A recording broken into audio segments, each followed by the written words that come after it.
अध्याय 41 दुष्ट वानरों का शिकार करने वाली टीम हर्बर्ट द्वारा एकत्रित की गई कुछ जड़ी बूटियां इतनी छोटी थीं कि वे 1 साल पुरानी भी नहीं लगती थीं।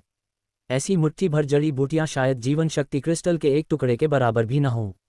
इससे भी अधिक हास्यास्पद ये तथ्य था कि भागने के महत्वपूर्ण क्षण में भी हर्बर्ट ने सस्ती जड़ी बूटियों की बड़ी बोरी अपने साथ रखी थी। ऐसा लग रहा था कि वह जड़ी बूटियों के प्रति आसक्त था। मैं आपकी दयालुता की सराहना करता हूं, लेकिन मुझे जड़ी बूटियां नहीं चाहिए। आपने उन्हें इकट्ठा करने के लिए इतनी मेहनत की है, बेहतर होगा कि आप उन्हें अपने पास ही रखें।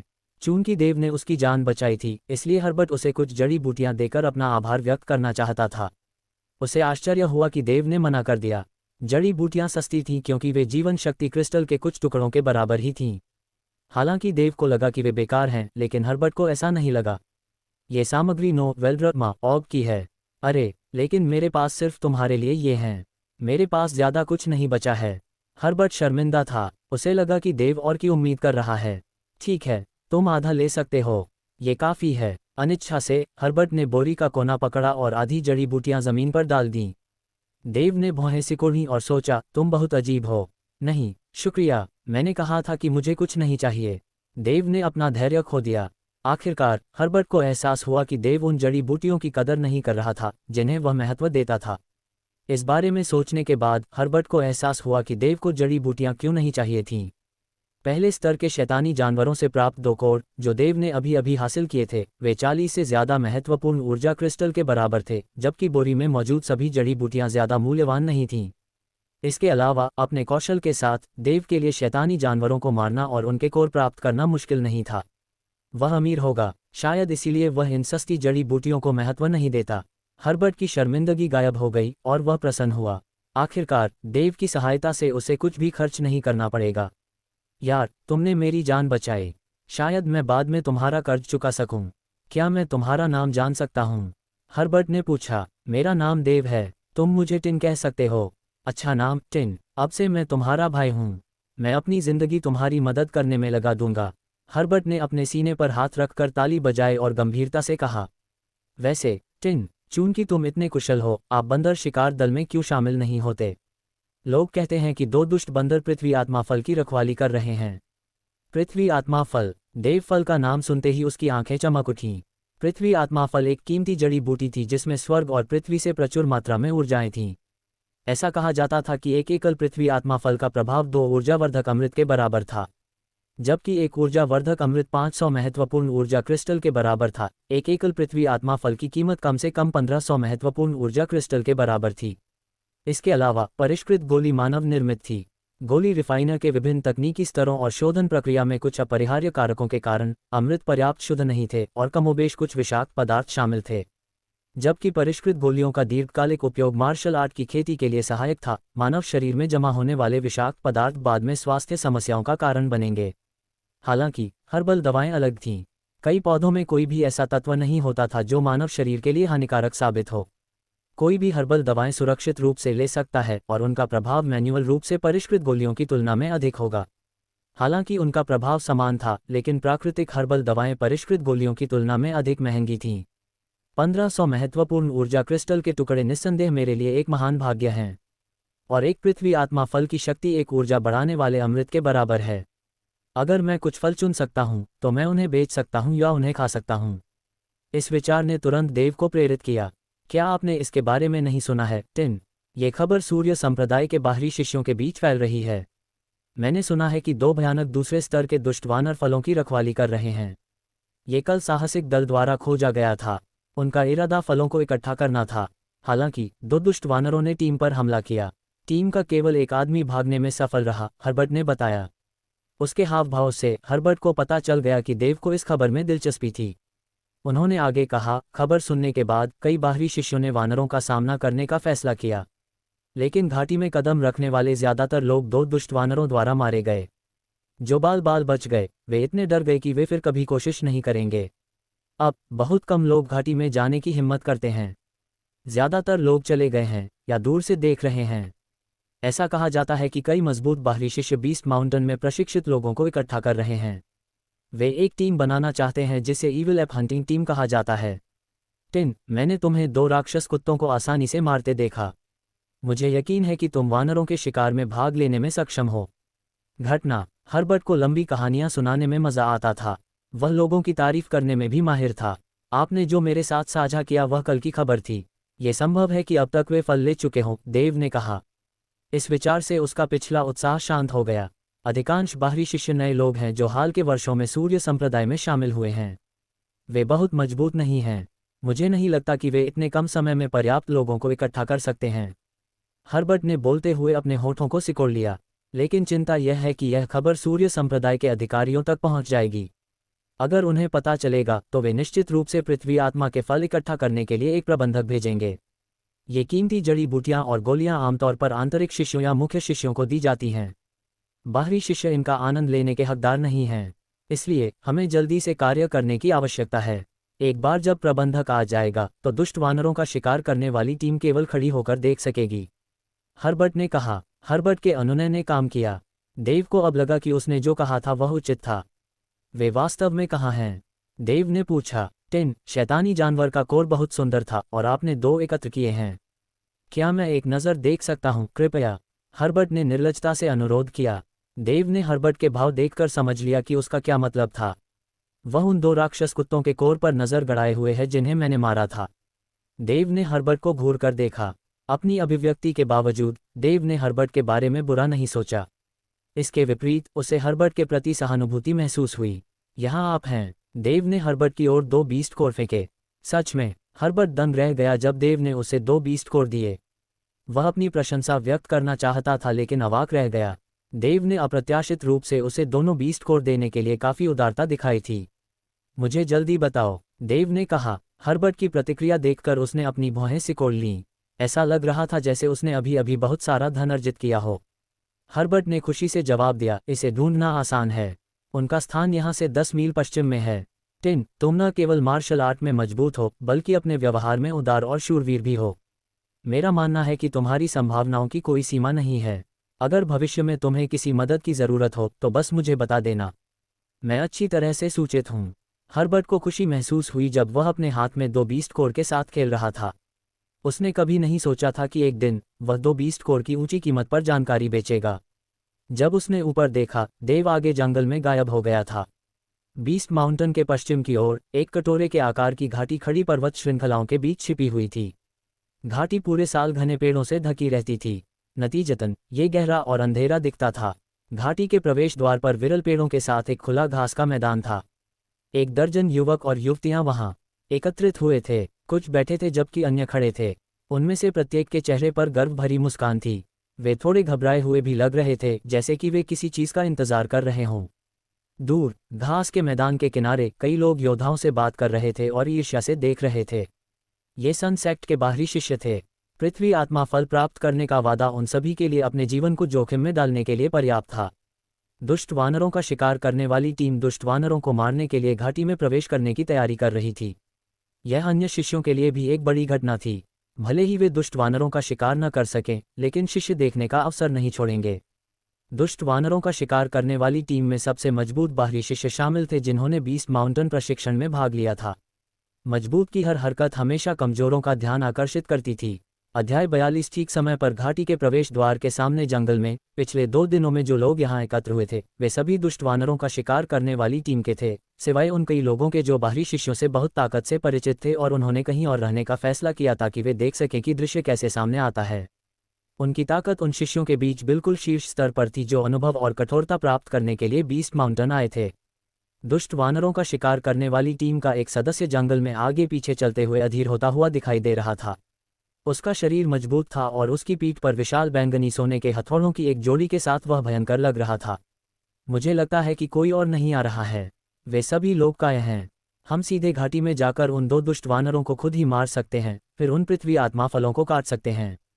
उसका नाम विलियम था। अपनी जन्मजात महान शक्ति और उग्रता के अलावा उसका साधना आधार भी ऊर्जा संग्रहण क्षेत्र के 6ठे स्तर पर पहुंच गया, जिसने उसकी युद्ध प्रभावशीलता को आश्चर्यजनक रूप से उच्च बना दिया। उस समय जंगल में दुष्ट वानरों के शिकार दल के 5 पूर्ण सदस्य थे, लेकिन उन्हें 6 का समूह बनाने के लिए अभी भी एक और की आवश्यकता थी। योजना ये थी कि समूह को 2 उपसमूहों में विभाजित किया जाएगा, जिनमें से प्रत्येक में एक दुष्ट वानरों को संभालने के लिए 3 सदस्य होंगे। उन्होंने पूरा दिन और रात इंतजार किया लेकिन फिर भी 6ठा योग्य सदस्य नहीं मिल पाया। कई लोगों ने स्वसिफारिश के जरिए छठा सदस्य बनने के लिए आवेदन किया था। हालांकि उनमें से कोई भी उनकी ज़रूरतों को पूरा नहीं कर पाया, इसलिए उन्हें बेरहमी से वापस भेज दिया गया। हन्फ, तुम सिर्फ अपनी श्रेष्ठता का दिखावा करना चाहते हो। तुम अच्छी तरह जानते हो कि वे दो दुष्ट वानर बहुत शक्तिशाली हैं। मान लो कि हमें अपने समूह में शामिल होने के लिए छठा योग्य शिष्य मिल गया है और फिर हम अपनी योजना के साथ आगे बढ़ते हैं। इस बात की कोई गारंटी नहीं है कि हम 6 लोग दो दुष्ट वानरों को संभाल पाएंगे। तो अगर हम सिर्फ 5 लोगों के साथ वहां जाएं तो क्या होगा? यह आत्महत्या है, साफ सुथरी चमड़े की स्कर्ट पहनी एक युवा लड़की ने कहा। उसका नाम मिंडी था। उसके तंग कपड़े उसके छोटे शरीर और आकर्षक वक्रों पर जोर दे रहे थे। उसकी त्वचा कांसे के रंग की थी जो स्वस्थ दिख रही थी, और वह जंगली सेक्स अपील से भरी हुई थी। मिंडी विस्फोटक शक्ति से भरी एक छोटी मादा तेंदुए की तरह थी। हाँ, ये सिर्फ एक सामान्य टिप्पणी है। विलियम मिंडी पर नाराज नहीं हुआ, बल्कि उसने विनम्रता से सहमति जताई। वह कुछ हद तक उत्सुक लग रहा था, खासकर जब उसने उससे आंख मिलाई। मिंडी के प्रति उसके मन में एक खास भावना थी। हाँ, भाई विलियम पूरी तरह से गलत नहीं है। हमें अब और इंतजार नहीं करना चाहिए। अगर संप्रदाय के प्रबंधक आ गए तो हम सभी को एक तरफ खड़े रहना होगा। हमें शायद पृथ्वी आत्मा फल के साथ मौका न मिले। जेड पंखा लिए एक सुंदर युवक ने धीरे से कहा, जबकि वह मिंडी को सिर से पैर तक घूर रहा था। अगर देव यहाँ होता तो वह निश्चित रूप से पहचान लेता कि जेड पंखा लहराने वाला युवक मार्विन था, जिससे वह बीस्ट माउंटेन में प्रवेश करने से पहले जंक्शन पर मिला था। मार्विन बीस्ट माउंटेन में बीस्ट कोर इकट्ठा करने के लिए लारा के साथ गया था। जैसे जैसे समय बीतता गया, लारा उस पर अधिक से अधिक निर्भर होती गई। वह फिर से यहाँ आया जब उसने उस अनमोल रामबाण के बारे में सुना जो किसी की महत्वपूर्ण ऊर्जा की स्थिति को बढ़ाने में मदद कर सकता है। इसे पृथ्वी आत्मा फल कहा जाता था। इस बार वह फल पाने के लिए दृढ़ था। लारा सहित अन्य 6 लोग भी उसके साथ जंगल में थे। हालांकि वे एप वैली में प्रवेश करने के योग्य नहीं थे, इसलिए वे केवल मज़ा देखने के लिए रुके थे। इन 5 मजबूत बाहरी शिष्यों का सामना करते हुए लारा और उसके बाकी साथियों ने अपना मुंह खोलने की हिम्मत नहीं की। वे बस उनकी रणनीतियों और योजनाओं पर चर्चा करते हुए सुनते रहे। ईविल एप हंटिंग टीम के अन्य 4 सदस्य मार्विन की बात सुनकर हैरान रह गए, लेकिन वह सही था और उन्होंने सहमति में सिर हिलाया। पृथ्वी आत्मा फल की खोज किए हुए 1 दिन हो गया था। संदेश अब तक संप्रदाय तक पहुंच गया होगा और वे जल्द ही यहाँ आएंगे। जहां तक छठे शिष्य की बात है, मुझे लगता है कि मेरी ताकत क्षतिपूर्ति करेगी। मुझे विश्वास है कि हम इससे निपट सकते हैं। उन 2 दुष्ट वानरों को मार डालो। बेशक भाई राल्फ की ताकत भी निर्विवाद है और हम निश्चित रूप से अधिक योगदान देंगे। तो उस स्थिति में हमें पृथ्वी आत्मा फलों का अधिक हिस्सा मिलना चाहिए, मार्विन ने मुस्कुराते हुए कहा, जब उसने काले कपड़े पहने एक लड़के को देखा जो अपनी बाहों को छाती पर मोड़कर एक पेड़ के सहारे झुका हुआ था। तीखी आंखों और चेहरे पर घमंडी भाव वाले लड़के का नाम राल्फ था। मार्विन जानता था कि राल्फ की ताकत का स्तर उससे बहुत दूर नहीं था। मार्विन और राल्फ दुष्ट वानरों की शिकार करने वाली टीम में सबसे मजबूत थे, और अगर मार्विन राल्फ के साथ मिलकर काम करता है तो दोनों के पास अधिक पृथ्वी आत्मा फल प्राप्त करने का मौका होगा और बाकी लोग असहमत होने की हिम्मत नहीं करेंगे। राल्फ ने अपने चेहरे पर ठंडी मुस्कान के साथ प्रस्ताव पर सहमति जताई। टीम के बाकी सदस्य ये जानकर खुश नहीं थे कि मार्विन और राल्फ पृथ्वी आत्मा फल इकट्ठा करने के लिए दुष्ट वानरों को सफलतापूर्वक मारने से पहले ही अपनी लूट की गिनती कर रहे थे। विलियम और मिंडी के अलावा टीम के अन्य सदस्यों में जॉर्ज नाम का एक आदमी भी शामिल था। उसकी त्वचा धूप में जलती हुई दिखती थी। उसकी कमर पर हमेशा एक तलवार लटकी रहती थी। अपनी असहमति के बावजूद वे मार्विन और राल्फ के सामने यह बात नहीं रख पाए। राल्फ डर के मारे। इसके अलावा एप वैली में प्रवेश करने और उन दुष्ट वानरों को मारने से पहले बहस करने का कोई मतलब नहीं था। हम इस बात पर चर्चा कर सकते हैं कि उन्हें प्राप्त करने के बाद हम पृथ्वी आत्मा के फलों को आपस में कैसे वितरित करेंगे। मुझे यकीन है कि कोई भी इन दोनों के साथ अपने हिस्से का एक हिस्सा आसानी से नहीं छोड़ेगा, जॉर्ज ने सोचा। अच्छा, हम किस बात का इंतजार कर रहे हैं? चलो घाटी में चलते हैं, मार्विन ने सुझाव दिया। बाकी टीम अभी भी आश्वस्त नहीं थी कि उन्हें अभी जाना चाहिए। उन्होंने उन 2 दुष्ट वानरों को घाटी से बाहर भागते हुए और घाटी में प्रवेश करने के इच्छुक अनुभवी शिष्यों को क्रूरता से मारते हुए देखा था। 2 दुष्ट वानरों में नर और मादा थे। उनकी सांसों को देखकर कोई यह बता सकता था कि वे स्तर 2 के शैतानी जानवर थे। वे स्तर 2 के शैतानी जानवरों में सबसे शक्तिशाली दुष्ट वानरों में से थे। पलक झपकते ही उन्होंने ऊर्जा एकत्रीकरण क्षेत्र के स्तर 4 या स्तर 5 के आधे शिष्यों को मार डाला। ये पतझड़ की हवा की तरह था जो गिरे हुए पत्तों को बहा ले जा रही थी। ऊर्जा एकत्रीकरण क्षेत्र के 6ठे स्तर का एक शिष्य जिसकी युद्ध शक्ति थोड़ी कमजोर थी, नरवानरों के हमले को रोक नहीं पाया और अंततः उसके मस्तिष्क सभी दिशाओं में बिखर गए और उसकी मृत्यु हो गई। दुष्ट वानरों के शिकार दल के सदस्यों ने एक छायादार कोने से दुष्ट वानरों को अन्य बाहरी शिष्यों से लड़ते हुए देखा था, जिससे उन्हें उन दो दुष्ट वानरों की ताकत का ठीक ठाक अंदाजा हो गया था। उनकी ताकत ऊर्जा एकत्रीकरण क्षेत्र के छठे स्तर पर थी और उनकी युद्ध प्रभावशीलता उसी स्तर के अन्य बाहरी शिष्यों की तुलना में बहुत अधिक थी। हालांकि मार्विन और राल्फ सहित टीम में कोई भी व्यक्ति खुद एक दुष्ट वानर को नहीं मार सकता था और बदले में दुष्ट वानर द्वारा मारा जाता था।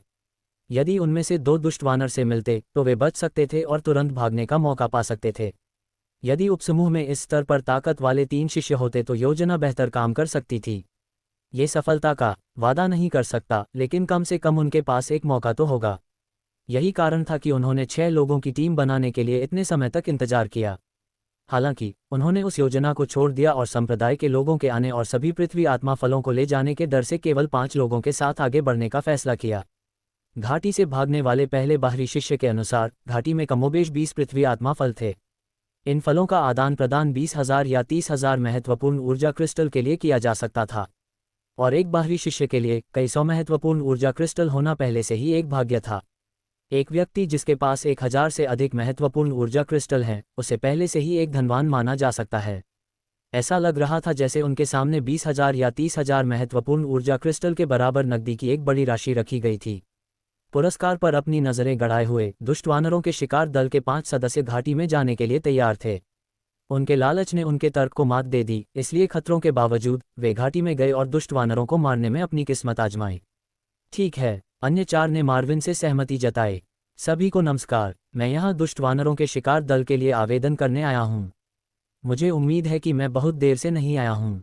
संपत्ति सर्वाधिकार कॉपीराइट 2024 एंड 0 VL ऑग। जैसे ही 5 सदस्य घाटी के प्रवेश द्वार के लिए निकलने वाले थे, एक आकृति अचानक उनके सामने प्रकट हुई, ठीक उसी समय जब पेड़ों की शाखाएं और पत्तियां कांप रही थीं। और वह आकृति कोई और नहीं बल्कि स्वयं देव थी। अध्याय 43 मार्विन के साथ संघर्ष। हर्बर्ट की खबर सुनने के बाद देव तुरंत वहां पहुंच गया। वहां जाते समय उसका सामना 2 राक्षस जानवरों से हुआ जो लेवल 2 के थे, और फिर भी वह ठीक उस समय पहुंचा जब दुष्ट वानरों का शिकार करने वाली टीम किसी कार्रवाई के लिए तैयार हो रही थी।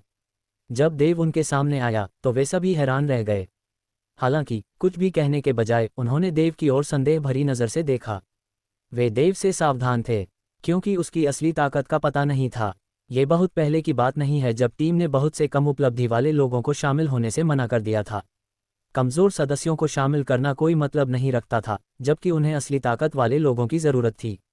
आम सहमति ये थी कि केवल वे ही लोग पृथ्वी आत्मा फल साझा करने के योग्य थे जो वे प्राप्त करेंगे जो वास्तविक ताकत दिखाते हैं। वह ग्रंथ शिष्य है जिससे हम बीस्ट माउंटेन पर मिले थे, लारा ने कहा। जब देव ने माउंटेन कीपर को ज़ैड बैज सौंपा तो वह व्यंग्यात्मक थी। भले ही उसने उसे लंबे समय से नहीं देखा था और देव अब तैना था, लारा ने उसे तुरंत पहचान लिया। ग्रंथ शिष्य। जब लारा ने उसे इस तरह से संदर्भित किया तो बाकी सभी को पता चल गया कि देव कौन था। जैसे ही देव ने उनमें से प्रत्येक को देखा, उसे तिरस्कार और यहाँ तक कि गुस्से वाले भावों से सामना हुआ।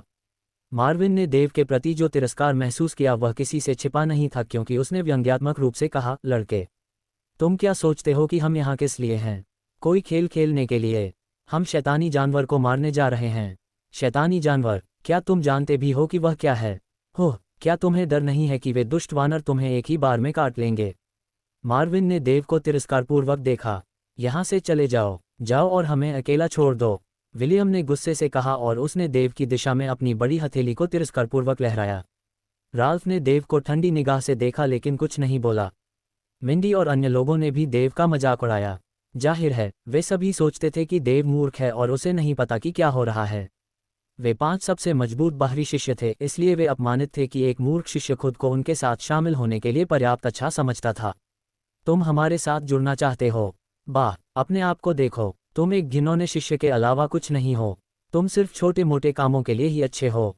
क्या तुम्हें अपनी सीमाएं नहीं पता? तुम कितने मूर्ख हो? लारा ने दुर्भावना से उपहास किया, तिरस्कारपूर्वक भौहें सिकोड़ते हुए। देव के वहां होने से लारा अचानक चिड़चिड़ी हो गई। चुप रहो, देव ने बेरुखी से कहा। जैसे ही उसके शब्द काटे गए वह आगे बढ़ा और लारा के ठीक सामने आ गया। समय के साथ जैसे जैसे देव हवा को और अधिक सार्थक तरीके से समझने लगा, वह हवा को नियंत्रित करने के कौशल को इस्तेमाल करने में भी बहुत अधिक कुशल हो गया। थप्पड़, तीखी आवाज गूंजी, क्योंकि थप्पड़ ने लारा को चौंका दिया। उसके गर्व को उसके कोमल गाल के साथ साथ चुभ गया। इसके बाद एक चमकदार देव का लाल निशान लारा की बेदाग त्वचा पर उसकी हथेली दिखाई दी। टीम के सामने अपनी ताकत दिखाने के लिए देव ने लारा को जोर से थप्पड़ मारा। ऐसा इसलिए भी था क्योंकि उसे लारा का इस तरह से मजाक उड़ाना बिल्कुल भी पसंद नहीं था। हैरान टीम के बाकी सदस्य वहीं खड़े थे और उनकी सांसें अटकी हुई थीं। वे कुछ पल के लिए जम गए क्योंकि वे इंतजार कर रहे थे। आओ, लारा ने चिल्लाते हुए अपने सूजे हुए गाल पर हाथ रखा। मार्विन, इस कुत्ते ने मुझे मारा। लारा ने गुस्से से चिल्लाते हुए अपने गाल को सहलाया। लारा के चेहरे का दाहिना आधा हिस्सा सूज गया था, वह अजीब लग रही थी।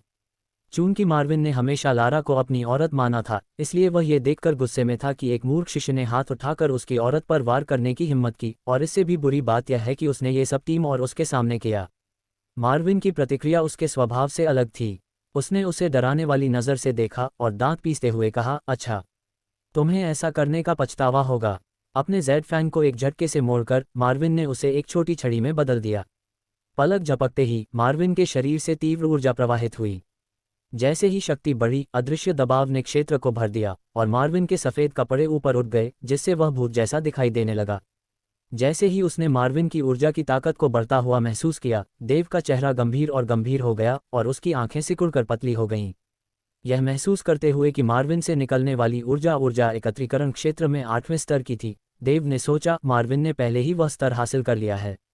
जब टीम के अन्य 3 सदस्यों मिंडी, विलियम और जॉर्ज ने मार्विन की ताकत देखी तो वे स्पष्ट रूप से डर गए।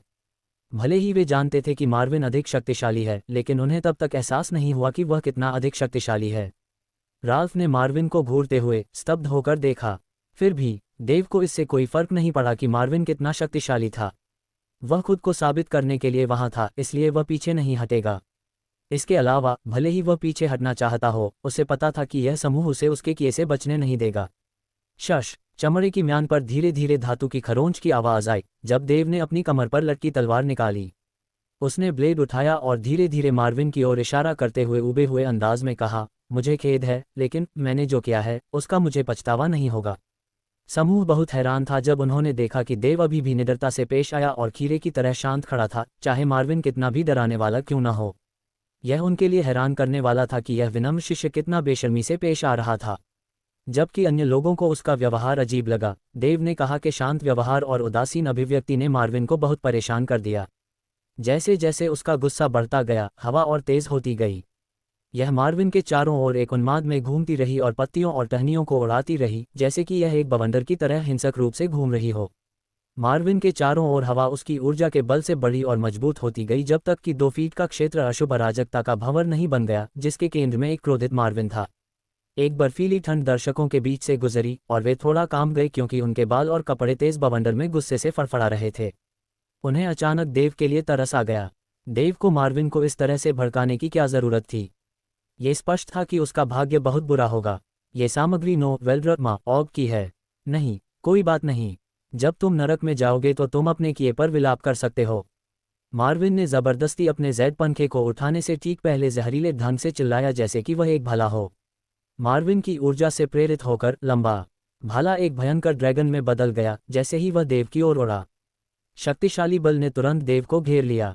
ऐसा लग रहा था कि देव का भाग्य ऊर्जा के तूफान में मृत पत्तियों जैसा होगा और वह किसी भी क्षण टुकड़े टुकड़े हो जाएगा। उस पर झपट रहे ड्रैगन की आंखों में घूरते हुए देव स्थिर रहा। देव को बुरी तरह घूरते हुए लारा को पता था कि वह मार्विन के हाथों मरने वाला है। इस विचार पर वह खुशी से मुस्कुराने से खुद को रोक नहीं पाए। तुम्हें अपने अहंकार पर पछतावा होगा, मूर्ख। मार्विन ने दहाड़ लगाए। ड्रैगन आकाश में उड़ गया और देव पर झपट्टा मारा। हालांकि वह अभी भी अधिक खड़ा था, जिसने सभी को चौंका दिया। क्या ऐसा हो सकता है कि मार्विन की आभा ने उस शिष्य को इतना भयभीत कर दिया हो कि वह वहीं जम गया हो और चकमा देने में असमर्थ हो? लेकिन ड्रैगन द्वारा उसे घायल करने से ठीक पहले देव ने उसे जल्दी से फिर भी अजीब तरीके से चकमा दे दिया। मार्विन द्वारा उत्पन्न हिंसक हवा से घिरे होने के कारण देव का शरीर अचानक भारहीन हो गया। वह हवा में एक बेजान अवशेष की तरह लहराया। हालांकि ड्रैगन क्रूर था, लेकिन वह देव को छेदने या उसके कपड़ों को छूने में भी विफल रहा। मार्विन ने लगातार हमले किए और हर हमला अधिक शक्तिशाली और तेज था। लेकिन देव तेज था और उसने उनमें से हर एक को चकमा दिया। नतीजतन मार्विन के हमले विफल हो गए, कुछ भी साबित नहीं हुआ। मार्विन के सभी हमलों से बचाव करने के बाद देव आत्मविश्वास से मुस्कुराया क्योंकि वह लेने के लिए तैयार था अपराध। स्विश, खामोशी को चीरते हुए देव की तलवार ने कुशलता से इसे चलाया, मार्विन के सामने हवा को चीरते हुए। ईविल एप हंटिंग टीम के सभी 5 सदस्यों ने क्लाउड स्वॉर्ड्समैनशिप को पहचाना, जो दूसरी श्रेणी की तलवारबाजी थी। पर्याप्त क्रेडिट वाला कोई भी बाहरी शिष्य अभ्यास के लिए इस तलवारबाजी को बदल सकता है। आखिरकार यह इतना दुर्लभ मार्शल आर्ट फॉर्म नहीं था। फिर भी देव की हरकतें स्वाभाविक थीं, दोषरहित थीं और क्लाउड स्वॉर्ड्समैनशिप के आकर्षण और अनुग्रह को पूरी तरह से प्रदर्शित करती थीं। अध्याय 44 ईविल एप हंटिंग टीम में शामिल हो मार्विन का मानना था कि देव की तलवार इस बार उसे छुरा घोंप देगी। ये सर्वाधिकार कॉपीराइट नोवेल ड्रामा ऑग का है। वह चौंक गया और उसके शरीर से हिंसक महत्वपूर्ण ऊर्जा निकली। उसके शरीर की सतह पर हल्की हरी रोशनी दिखाई दी और एक हरे रंग की महत्वपूर्ण ऊर्जा ढाल बन गई। यह एक महत्वपूर्ण ऊर्जा रक्षात्मक विधि थी। गति को देखते हुए देव डर से सिकुड़ गया। ऊर्जा एकत्रीकरण क्षेत्र में एक साधक के लिए इस तरह की विधि की साधना करना चुनौतीपूर्ण था, और ऐसा मार्शल कौशल महंगा था। अगर साधारण बाहरी शिष्य इसका अभ्यास करना भी चाहें तो उनके पास पर्याप्त योगदान क्रेडिट नहीं था। यह उनकी उम्मीद से परे था कि मार्विन ने इस कौशल का अभ्यास किया था। उनकी ताकत को कम करके नहीं आंका जा सकता था। जब देव ने मार्विन पर लंबी तलवार से हमला किया तो उसने एक मजबूत, महत्वपूर्ण शक्ति दबाव महसूस किया और उसकी तलवार की शक्ति कमजोर हो गई। उसके लिए वार करना मुश्किल था। क्लैंग! जेड पंखा लंबी तलवार से टकराया। टक्कर के बिंदु पर महत्वपूर्ण ऊर्जा ने एक प्रभाव तरंग बनाई जिसे नंगी आंखों से देखा जा सकता था। देव को लगा जैसे कोई मजबूत शक्ति उसके हाथ में लंबी तलवार का नेतृत्व कर रही है। इस डर से कि तलवार उससे छीन ली जाएगी, देव घबरा गया। उसके शरीर में महत्वपूर्ण ऊर्जा बेचैनी से बह रही थी। वह जल्दी से एक कदम पीछे हट गया और एंटी शॉक फोर्स से छुटकारा पाने का मौका जब्त कर लिया। झटके के कारण उसके पुर्लिक्यू पर खून की लकीर दिखाई दी। देव ने कड़वाहट से मुस्कुराया। हालांकि वह ऊर्जा एकत्रीकरण क्षेत्र के 5वें स्तर पर था, लेकिन उसकी ताकत बमुश्किल ही देखने लायक थी। दृश्य ने सभी को चकित कर दिया। इस आदमी के पास वाकई एक या दो चीजें थीं। मार्विन सहित सभी लोग गंभीर हो गए। दूसरों ने भी कुछ असामान्य देखा। एक घुरघुराने वाला शिष्य न केवल आसानी से चकमा दे सकता था, बल्कि एक शक्तिशाली बाहरी शिष्य के हिंसक हमले के तहत वापस हमला भी कर सकता था। कम से कम ये साबित हुआ कि यह घुरघुराने वाला शिष्य उतना कमजोर नहीं था जितना उन्होंने सोचा था। लारा ने अपने होंठ काटे क्योंकि उसे विश्वास नहीं हो रहा था कि उसने क्या देखा था। तुमने मुझे अपने कौशल से आश्चर्यचकित कर दिया। तुम जल्दी से चकमा दे सकते हो, लेकिन तुम मेरे सामने दिखावा करने के योग्य नहीं हो। ये देखकर कि देव जितना उसने सोचा था उससे कहीं ज्यादा सक्षम था, मार्विन ज्यादा सतर्क हो गया। उसने देव से ठंडे लहजे में बात की। अगले ही पल उसके शरीर से निकलने वाली प्राणशक्ति दोगुनी शक्तिशाली हो गई। सभी के चेहरे पर भाव बदल गए जब उन्हें एहसास हुआ कि अब तक मार्विन अपनी पूरी ताकत का इस्तेमाल नहीं कर रहा था। रुको, इस आदमी को हमारी दुष्ट वानरों की शिकार टीम में शामिल होने दो। वह योग्य है। उसके शरीर और चाल ढाल में क्षमता दिखती है और उसके पास बेहतरीन तलवारबाजी है। वह कुछ हद तक दुष्ट वानरों को नियंत्रित करने में मदद कर सकता है। तुम दोनों के बीच जो भी समस्या है उसे बाद में सुलझाया जा सकता है। हमारे पास ज्यादा समय नहीं है, राल्फ ने दुष्ट वानरों की शिकार टीम के अन्य सदस्यों को देखने से पहले कहा। कुछ देर सोचने के बाद मिंडी, विलियम और जॉर्ज ने सिर हिलाया। आखिरकार उन्होंने देव के प्रदर्शन को देखा था और राल्फ के फैसले से सहमत थे। मार्विन आश्चर्यचकित था जब उसने देखा कि अन्य 4 राल्फ से सहमत थे। कुछ हद तक मार्विन जानता था कि राल्फ ने जो कहा वह सही था। अगर देव उनके साथ शामिल हो जाता तो वह अपने शारीरिक आंदोलन से दुष्ट वानरों को दबा सकता था, क्योंकि मार्विन उसके करीब भी नहीं आ सकता था। देव टीम के लिए एक योग्य जोड़ होगा। अपने कौशल के साथ उनके पास दुष्ट वानरों का शिकार करने की अधिक संभावना होगी। जाहिर है राल्फ और अन्य लोगों ने भी यही सोचा था। इस समय उनकी व्यक्तिगत समस्या को हल करने पर जोर देना उनके लिए नासमझी थी। अगर मार्विन देव के साथ रहने और युद्ध करने का फैसला करता है तो इससे पृथ्वी आत्मा फल को हथियाने की उनकी संभावनाओं को नुकसान होगा। दूसरी ओर अगर वह कुछ पृथ्वी आत्मा फल प्राप्त कर सकता है तो मार्विन को एकांत में रहने और बाद में अपने स्तर को बढ़ावा देने का अधिक आत्मविश्वास होगा। यह उसके लिए फायदेमंद होगा क्योंकि वह जल्द ही पृथ्वी क्षेत्र तक पहुंचने में सक्षम होगा। इस विचार पर मार्विन ने अपने गुस्से पर काबू पा लिया। वह देख सकता था कि राल्फ की बात सुनना फायदेमंद होगा। ठीक है, चूंकि हर कोई ऐसा सोचता है इसलिए मैं सहमत हूं। हम बाद में अपनी समस्या का समाधान करेंगे। मार्विन के शरीर को घेरने वाली महत्वपूर्ण शक्ति एक पल में गायब हो गई। उसने जेड पंखा खोला और अपने पहले के संयम को वापस पा लिया। मार्विन, लारा देव को जाने देने के लिए तैयार नहीं थी। जैसे ही उसके चेहरे के दाहिने हिस्से की सूजन उभरी, उसे याद आया कि उसने क्या किया था। उसके दिल में फिर से गुस्सा उमड़ पड़ा। लारा, रुक जाओ। मार्विन हमेशा से ही निर्णायक रहा है। अब जब वह पृथ्वी आत्मा फल को सुरक्षित करने और अपनी खेती को बढ़ावा देने के अपने कार्य को शुरू करने के लिए दृढ़ था, तो वह लारा को उसे विचलित नहीं करने देगा। दुष्ट वानरों की शिकार करने वाली टीम के अन्य सदस्यों ने भी लारा को ठंडे अंदाज में देखा। हालांकि वह हताश थी, लेकिन उसने उनके हाव भाव में चेतावनी देखी। लारा ने अपने शब्दों को वापस रखा। हालांकि वह अनिच्छुक थी, लेकिन वह जानती थी कि टीम के सभी लोगों को नाराज करना नासमझी थी। इन महारथियों के सामने जो उससे ज्यादा शक्तिशाली थे, वह अपनी स्थिति जानती थी। कोई दूसरा विकल्प न होने के कारण वह चुप रही, लेकिन देव को घूरती रही। इस मामले में देरी नहीं होनी चाहिए। चलो शुरू करते हैं, मार्विन ने देव को आखिरी बार देखने से पहले कहा। जाहिर है, मार्विन आसानी से नहीं भूलेगा कि देव ने क्या किया था। किसी दिन वह देव से बदला लेगा। देव ने हल्की मुस्कान के साथ जवाब दिया। उसने ये सब बहुत गंभीरता से नहीं लिया। मार्विन अभी उससे बहुत ऊंचे स्तर पर था, लेकिन उसकी गति को देखते हुए देव को विश्वास था कि वह निकट भविष्य में मार्विन को पकड़ लेगा या उससे भी आगे निकल जाएगा। आखिरकार उसे एक बार सबसे शीर्ष बाहरी शिष्य के रूप में स्थान दिया गया था और वह ऊर्जा एकत्रीकरण क्षेत्र के 9वें स्तर पर पहुंच गया था।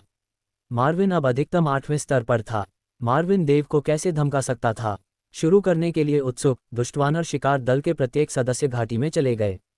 देव ने मध्यम गति बनाए रखने का विकल्प चुना। देखो, दुष्टवानर शिकार दल निकल पड़ा है।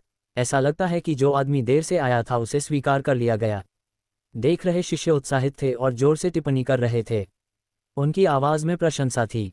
आखिरकार केवल महान शक्ति वाले लोगों को ही दुष्टवानर शिकार दल में स्वीकार किया जाएगा। हाँ, तो क्या हुआ अगर टीम में 6 लोग हैं? उन्हें दूसरे स्तर पर 2 शैतानी जानवरों से लड़ना है। भले ही आंतरिक शिष्य उनके साथ शामिल हों, वे शायद जीवों से निपटने में सक्षम नहीं होंगे। ये बाहरी शिष्य मौत को आमंत्रित कर रहे हैं। टिप्पणी ईर्ष्या या व्यंग्य से कम नहीं थी। थोड़ी देर बाद खबर फैल गई। मैंने सुना है कि ईविल एप हंटिंग टीम में शामिल होने वाला आखिरी आदमी एक ग्रंथ शिष्य है। कुछ देर के लिए सभी चुप हो गए। हंगामा जारी रहा क्योंकि वे अपनी राय साझा करने के लिए शोर मचा रहे थे। हाँ, क्या तुम मूर्ख हो? क्या तुम इस पर विश्वास करते हो? एक ग्रंथ शिष्य, मार्विन और राल्फ एक ग्रंथ शिष्य को अपने साथ कैसे शामिल होने दे सकते हैं? अगर यह सच है तो मैं भी ईविल एप हंटिंग टीम में शामिल हो सकता हूँ। ठीक है, जो व्यक्ति अफवाह फैलाकर भ्रम पैदा कर रहा है, उसे ईर्ष्या होनी चाहिए क्योंकि वह टीम में शामिल होने के योग्य नहीं था। खबर सुनने वाले 10 में से 9 लोगों ने इस पर विश्वास नहीं किया। कंटीली झाड़ियों और लताओं से भरी घाटी में 6 लोग तेजी से आगे बढ़े। जब टीम उनके पास से गुजरी तो कुछ छोटे जानवर छिपकर भाग गए। दोनों तरफ घने ऊंचे पेड़ों ने आसमान और सूरज को ढक लिया। नतीजतन घाटी में बाहर की तुलना में ज्यादा अंधेरा था। यह उदास और ठंडा था, जैसे कि रमणीय सुंदरता की भूमि पेड़ों की दरारों से जमीन पर धब्बेदार धूप परावर्तित हो रही थी। जैसे ही 6 लोग घाटी में दाखिल हुए, उन्होंने सावधानी से आगे बढ़ने के लिए अपनी गति धीमी कर दी। पिछली शिकार टीम के एकमात्र जीवित सदस्य के विवरण के अनुसार पृथ्वी आत्मा फल घाटी के प्रवेश द्वार से लगभग 2 मील दूर था। अध्याय 45 दुष्ट वानरों का शिकार भाग 1। हालांकि यह कोई आसान काम नहीं था। न केवल दुष्ट वानरों की एक जोड़ी थी, वे घाटी से लेकर उस स्थान तक कहीं भी हो सकते थे जहां पृथ्वी आत्मा फल ने कब्जा किया था। समस्या ये भी थी कि वे औसत स्तर 2 के शैतानी जानवरों से कई गुना अधिक शक्तिशाली थे। दुष्ट वानरों की शिकार करने वाली टीम में से कोई भी वास्तव में निश्चित नहीं था कि वह उनसे लड़ पाएगा। स्तर 2 के अधिकांश शैतानी जानवर अत्यधिक बुद्धिमान थे और यदि 2 वानरों ने टीम पर घात लगाने के लिए तैयार थे तो यह वास्तव में बड़ी मुसीबत होती। इस विचार ने उन सभी को चौकन्ना कर दिया। देव ने अपनी आध्यात्मिक भावना भी जारी की, जिससे वह अपने आसपास 600 फुट के दायरे में सब कुछ महसूस कर सकता था। रास्ते में 2 दुष्ट वानरों का कोई निशान नहीं था। जब टीम घाटी में लगभग 1 मील आगे बढ़ गई तो उन्होंने अचानक पाया कि यह एक प्रकार की दूधिया धुंध से भरी हुई थी। सब कुछ धुंधला लग रहा था और हवा में एक गीली, नम गंध थी। सावधान रहो सभी, वे कहीं भी छिपे हो सकते हैं, राल्फ ने दूसरों को ठंडे स्वर में याद दिलाया। कुछ दर्जन मीटर आगे उन्होंने देखा कि कुछ झाड़ियों के पीछे मलबे का ढेर पड़ा था। मलबे के पीछे हरी लताओं वाली एक पहाड़ी थी और उस पर दूधिया धुंध छाई हुई थी। जैसे ही वे मलबे से गुजरने वाले थे, देव अचानक रुक गया। उसकी आध्यात्मिक भावना ने महसूस किया कि पहाड़ी की ढलान पर एक अवतल जमीन पर पूरी तरह से घने कोहरे से घिरा हुआ था और एक दुष्ट बंदर खून से लाल आंखों वाली एक जोड़ी के साथ टीम को घूर रहा था। सावधान, संपत्ति सर्वाधिकार कॉपीराइट 2024 एंड 0 VL देव ने जोर से चेतावनी दी। अभी वे सभी एक ही नाव में थे और चूंकि 2 बंदर थे, इसलिए वे किसी को भी खोने का जोखिम नहीं उठा सकते थे। सभी घबरा गए थे। जब उन्होंने देव की चेतावनी सुनी तो वे तुरंत 1 दर्जन कदम पीछे भागे। जैसे ही वे आगे बढ़े, जिस जमीन पर वे खड़े थे वह जोर से हिल गई, क्योंकि एक बहुत बड़ी आकृति बहुत तेजी से नीचे की ओर आई। जमीन पर 3 फीट गहरा गड्ढा दिखाई दिया, जिसके चारों ओर तारे जैसी दरारें फैली हुई थीं, और अचानक एक बहुत बड़ा काला दुष्ट बंदर सबके सामने प्रकट हुआ। लगभग 6 या 9 फीट लंबा और पूरी तरह से लंबे काले बालों से ढका हुआ बंदर देखने लायक था, और उसके चारों ओर लाल रंग का धुंधलका छाया हुआ था। उसके डरावने बड़े मुंह से नुकीले दांत निकले हुए थे, और एक जोड़ी विशाल रक्त लाल पुतलियां उसके चारों ओर क्रूर हत्या का इरादा बना रही थीं। बूम बूम, दुष्ट बंदर ने अपनी मोटी मजबूत छाती पर बेतहाशा प्रहार किया, मानो वह घुसपैठियों को अपनी शक्ति दिखा रहा हो। जोर से हाँफते हुए उसने अपनी रक्तलाल आंखों से टीम को घूरा, स्पष्ट रूप से उन्हें लक्ष्य के रूप में चिन्हित किया। ये स्पष्ट था कि उसका टीम को बचने देने का कोई इरादा नहीं था। पिछले 2 या 3 दिनों से घाटी में घुसपैठियों के लगातार हमले से यह परेशान हो गया था। भयंकर दुष्ट बंदर को देखकर टीम के सभी सदस्यों की रीढ़ में ठंडी सिहरन सी महसूस हुई। जानवर अभी अकेला है, चलो इसे एक साथ मारते हैं। मार्विन और राल्फ ने लगभग एक साथ चिल्लाया और 2 बड़े पक्षियों की तरह दुष्ट बंदर की ओर दौड़े। समूह के बाकी सदस्यों ने अब और संकोच नहीं किया। लड़ने या भागने की प्रवृत्ति के साथ वे बंदर को एक साथ मारने के लिए काफी दृढ़ थे, खासकर जब से वह अभी अकेला था। राल्फ सबसे पहले दुष्ट बंदर के पास गया। उसने अचानक एक सफेद लोहे की जंजीर सीधे उसके गले की ओर फेंकी। बेचैन होकर बंदर चिल्लाने लगा और जंजीर को पकड़ने के लिए अपना हाथ बढ़ाया, लेकिन असफल रहा। किसी तरह जंजीर एक जीवित प्राणी की तरह व्यवहार करने में सक्षम थी और हवा में घूम सकती थी। ये दुष्ट बंदर की बड़ी हथेली से दूर चला गया और बंदर के शरीर के चारों ओर लपेटने के लिए बंदर की काली मजबूत भुजा के साथ साथ चला गया। अपनी मजबूत भुजा की एक लहर के साथ दुष्ट बंदर ने कुछ लाल रंग का धुआं छोड़ा और आसानी से सफेद लोहे की जंजीर को हिला दिया। राल्फ को केवल एक बहुत बड़ा बल महसूस हुआ जो जंजीर के पार से गुजरा, और वह कई कदम पीछे हट गया। जब राल्फ जंजीर से वापस लड़ा गया तो मार्विन ने दुष्ट बंदर की आंखों पर अपना जैड पंखा मारा, जो उसके शरीर के सबसे कमजोर हिस्सों में से एक था। हालांकि ये प्रयास तब विफल हो गया जब बंदर ने अपनी लंबी भुजा लहराए और मार्विन के जैड पंखे पर इतनी जोर से मारा कि वह उसकी पकड़ से फिसल गया। उसी समय उसका दूसरा हाथ क्रूर बल और भयानक क्रूरता के साथ सीधे मार्विन के सिर की ओर बढ़ा। इस संकट का सामना करते हुए मार्विन सहज रूप से जमीन पर लेट गया और बंदर से कुछ फीट दूर लुढ़क गया, इससे पहले कि वह एक बार फिर पीला चेहरा लेकर खड़ा हो जाए। लड़ाई शुरू होते ही दुष्ट बंदर शिकार दल के 2 उच्चतम स्तर के सदस्यों को एक साथ पीछे हटा दिया गया।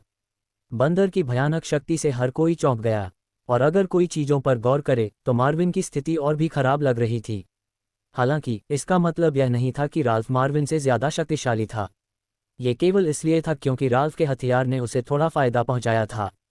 उसकी चेन लंबी थी और इसलिए लंबी दूरी के हमले के लिए अधिक उपयुक्त थी। इसके विपरीत मार्विन का जैड पंखा छोटा था, और इसका मतलब था कि उसे दुष्ट बंदर पर करीब से हमला करना था। यह एक बहुत बड़ा काम साबित हो रहा था क्योंकि बंदर उसे मक्खी की तरह मार सकता था। इसके खिलाफ हाथापाई मत करो, इसे हिट एंड रन स्टाइल रणनीति के साथ संलग्न करने का प्रयास करें। राल्फ ने दूसरों पर चिल्लाया। बिना किसी हिचकिचाहट के मार्विन ने तुरंत एक चमकदार चांदी का त्रिशूल निकाला।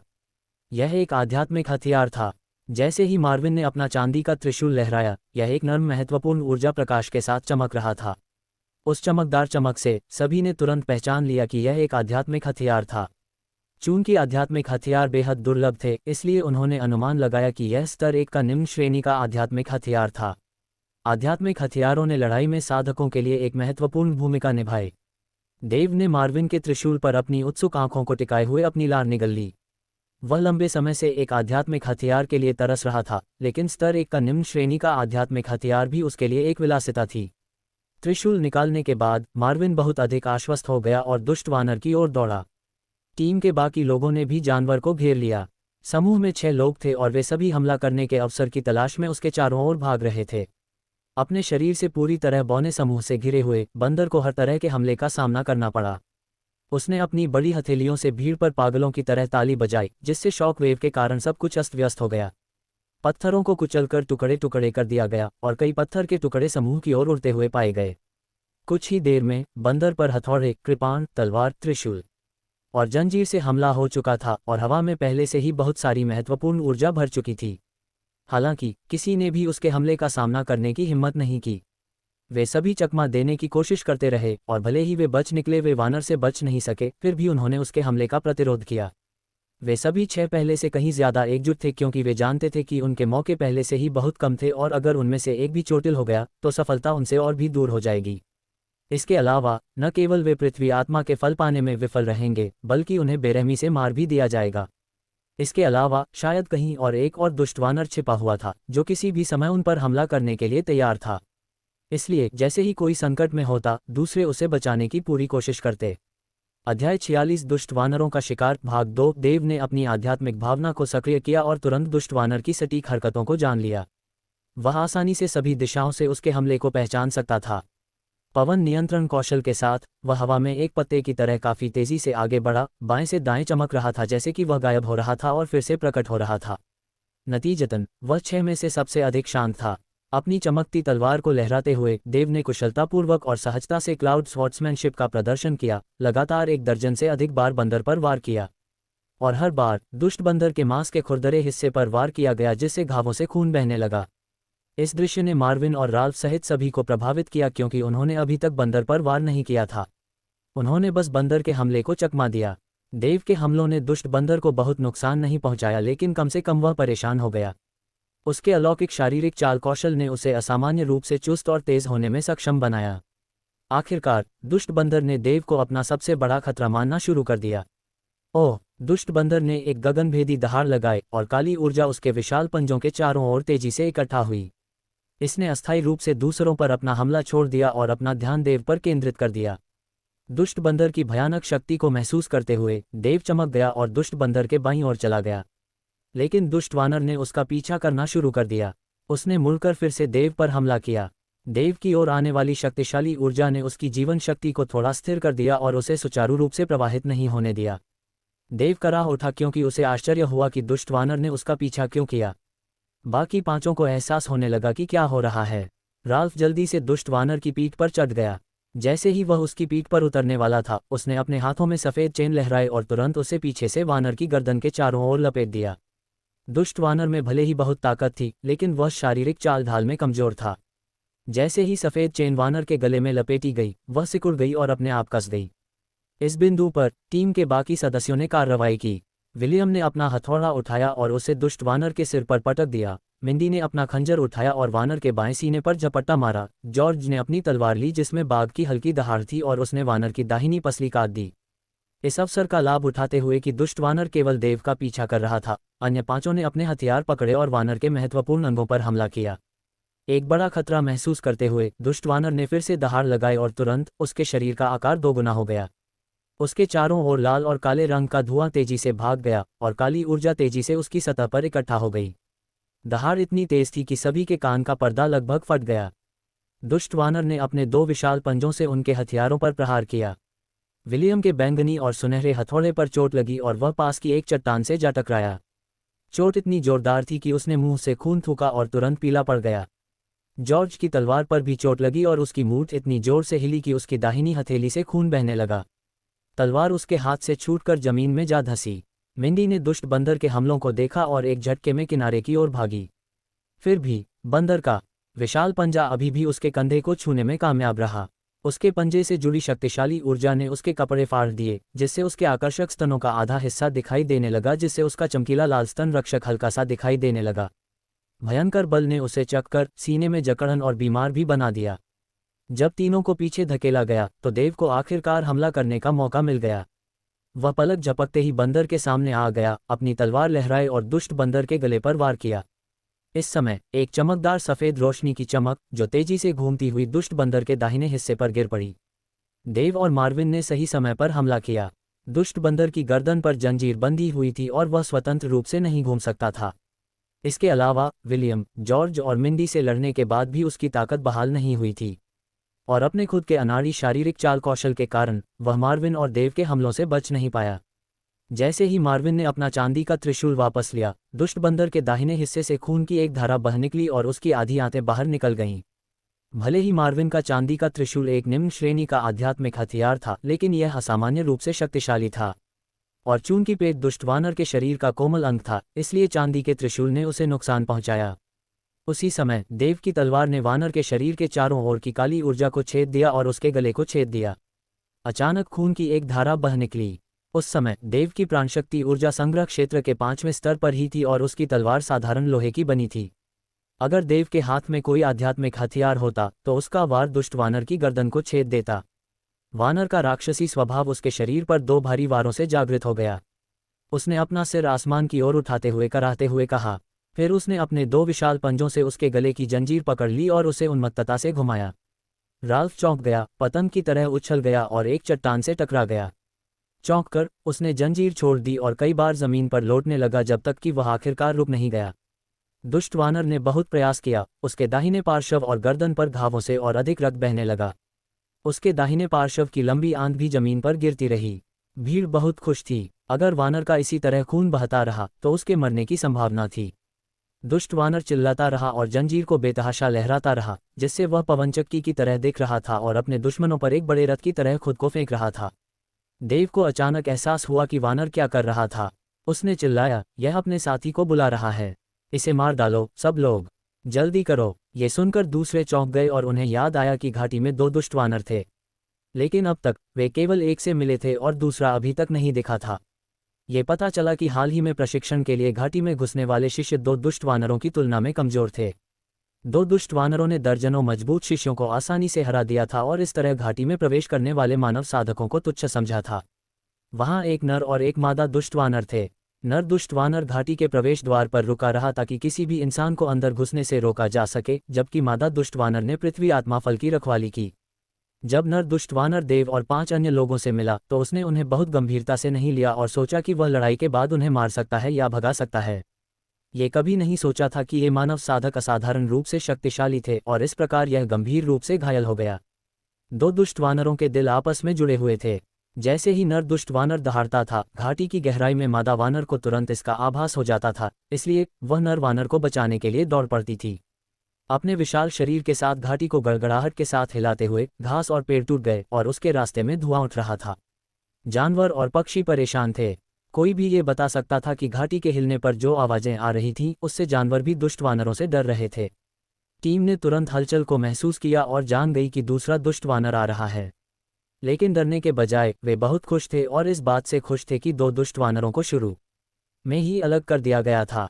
अगर वे एक ही समय में 2 दुष्ट वानरों से मिलते तो उनमें से 6 पहले ही हार जाते या सबसे बुरा मर जाते। नर दुष्ट वानर की ताकत को देखते हुए अगर वे दोनों से एक साथ लड़ते तो वे जीत नहीं पाते। अगर देव की दुष्ट वानर को दूर रखने की अनोखी क्षमता नहीं होती तो शायद 6 अभी तक उसे पकड़ नहीं पाते। सब लोग जल्दी करो और पहले इस दुष्ट वानर को मार डालो। अगर 2 दुष्ट वानर एक साथ आ गए तो हमारे लिए उन्हें संभालना मुश्किल हो जाएगा, मार्विन ने आग्रह किया। वह खुद को टीम का नेता मानता था। नाराज होने के बावजूद टीम के बाकी सदस्य उस पल उससे सहमत थे, इसलिए वे सभी पीड़ित नर दुष्ट वानर पर हमला करने की पूरी कोशिश करते थे। अध्याय 47 दुष्ट वानर का शिकार भाग 3। 6 शिकारियों की टीम के नेतृत्व में तीव्र हमले के तहत उन्मत्त दुष्ट वानर और अधिक तरकीन हो गया। भयंकर दर्द जल्द ही उसे परेशान करने लगा। उसकी गति, जिसमें धरती को हिला देने की शक्ति थी, अस्थिर और धीमी हो गई। वानर की ताकत धीरे धीरे कम होती गई। उसकी गर्दन और उसके दाहिने पेट पर घावों से लगातार बहते हुए ताज़ा खून की धार बह रही थी। जैसे ही उसने लड़ाई की, गहरा लाल तरल जमीन पर फैल गया, जिससे गंदगी हो गई। खून जमीन पर मोटे तौर पर फैल गया था और चमकदार लाल ने बंदर के 6 विरोधियों की आंखों को चकाचौंध कर दिया। एक पल के लिए उनकी दृष्टि लाल रंग में धुंधली हो गई। 6 ने एक बार फिर घायल वानर पर हमला किया। उसका पहले का बड़ा काला शरीर अब लाल खून से लथपथ था। उसकी सांसें काफी कम हो गई थीं। जमीन पर खून एक बहती नदी की तरह बह रहा था, लेकिन बंदर दहाड़ता रहा जैसे कि उसका जीवन उस पर निर्भर हो। आवाज में क्रोध और दर्द का मिश्रण था। वह कमजोर होता गया। आखिरकार उसका मुंह खुला लेकिन कोई आवाज नहीं निकली। दुष्ट बंदर की लाल आंखें चौड़ी हो गईं, उनमें अनिच्छा का एक निशान था। वह एक भारी धमाके के साथ जमीन पर गिर गया और जमीन गूंज उठी जैसे कि कोई पहाड़ गिर गया हो। जैसे ही वह जमीन पर गिरा, उसने देखा कि मादा दुष्ट बंदर उसकी दिशा में भाग रही है। बंदर ने फिर से दहाड़ने की कोशिश की, लेकिन वह कोई आवाज नहीं निकाल पाया। धीरे धीरे उसकी आंखें बंद हो गईं। मादा बंदर दौड़कर उसके पास पहुंची, लेकिन उसने पाया कि उसका साथी जमीन पर गिरकर मर गया है। अचानक उसने एक तेज आवाज में कराहना शुरू किया। उसके अंदर का दुख उसे खा रहा था। उसकी लाल आंखें खुली हुई थीं जब उसने 6 अपराधियों को देखा और फिर उनकी ओर भागी। उसका विशाल काला शरीर, लगभग 2 या 3 मीटर ऊंचा, एक स्टील के रथ की तरह पागलों की तरह उन पर टूट पड़ा। उसने शिकार करने वाली टीम के हमलों को अनदेखा किया और पूरी तरह से तर्कहीनता की स्थिति में चली गई। मादा दुष्ट बंदर से लड़ते हुए छोटी टीम ने पाया कि उसकी ताकत उसके पुरुष समकक्ष की तुलना में काफ़ी कम थी। हालांकि उसके हताश हमले उन पर बहुत दबाव डाल रहे थे, जिससे प्रतिक्रिया करने के लिए बहुत कम समय मिल रहा था। उसका भारी शरीर आगे बढ़ा और अपनी महान शक्ति से उन्हें आश्चर्यचकित कर दिया। मादा बंदर का सामना चाहे किसी से भी हो, प्रतिद्वंद्वी को उसकी हरकतों और क्रोध की बढ़ती ताकत के कारण हमले से बचना मुश्किल लगता था। उसकी तरकीन मनस्थिति का खुद पर भी असर पड़ा। इसने अक्सर बिना किसी बचाव के उसके शरीर को उसके दुश्मनों के सामने उजागर कर दिया। वह लगातार घायल हो रही थी। कुछ ही समय में उसके शरीर से खून बहने लगा, लेकिन दुष्ट महिला बंदर को उसके घावों पर ध्यान नहीं था। उसने खुद को बचाने के लिए कोई कदम नहीं उठाया, बल्कि उसने उन छहों पर और भी अधिक बेतहाशा हमला किया। वह उन्हें टुकड़े टुकड़े करना चाहती थी, चाहे इसके लिए उसे कोई भी कीमत चुकानी पड़े। टीम के सदस्यों में विलियम का कौशल सबसे कम था। उसने जो मार्शल आर्ट सीखी थी वह केवल ताकत पर केंद्रित थी, जिसके परिणामस्वरूप शारीरिक हरकत के मामले में वह अपेक्षाकृत कमजोर था। जब उसने दुष्ट महिला बंदर के हमलों का सामना किया तो वह मुश्किल से उनसे बच पाया। उसके पास बचाव की कोई रेखा नहीं थी, लेकिन वह पूरी ताकत से हमला कर सकता था।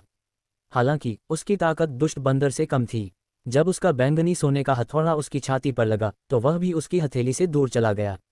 उसका चेहरा चट्टान के किनारे से टकराया और उसने अपने मुंह से खून की कई बूंदें उगल दीं। जॉर्ज की स्थिति विलियम से थोड़ी बेहतर थी, लेकिन वह भी बुरी तरह घायल हो गया था। उसकी जीवन शक्ति का स्तर विलियम के समान था और देव से थोड़ा अधिक था। हालांकि जब शारीरिक चाल कौशल की बात आती है तो वह और विलियम पैक में सबसे खराब थे।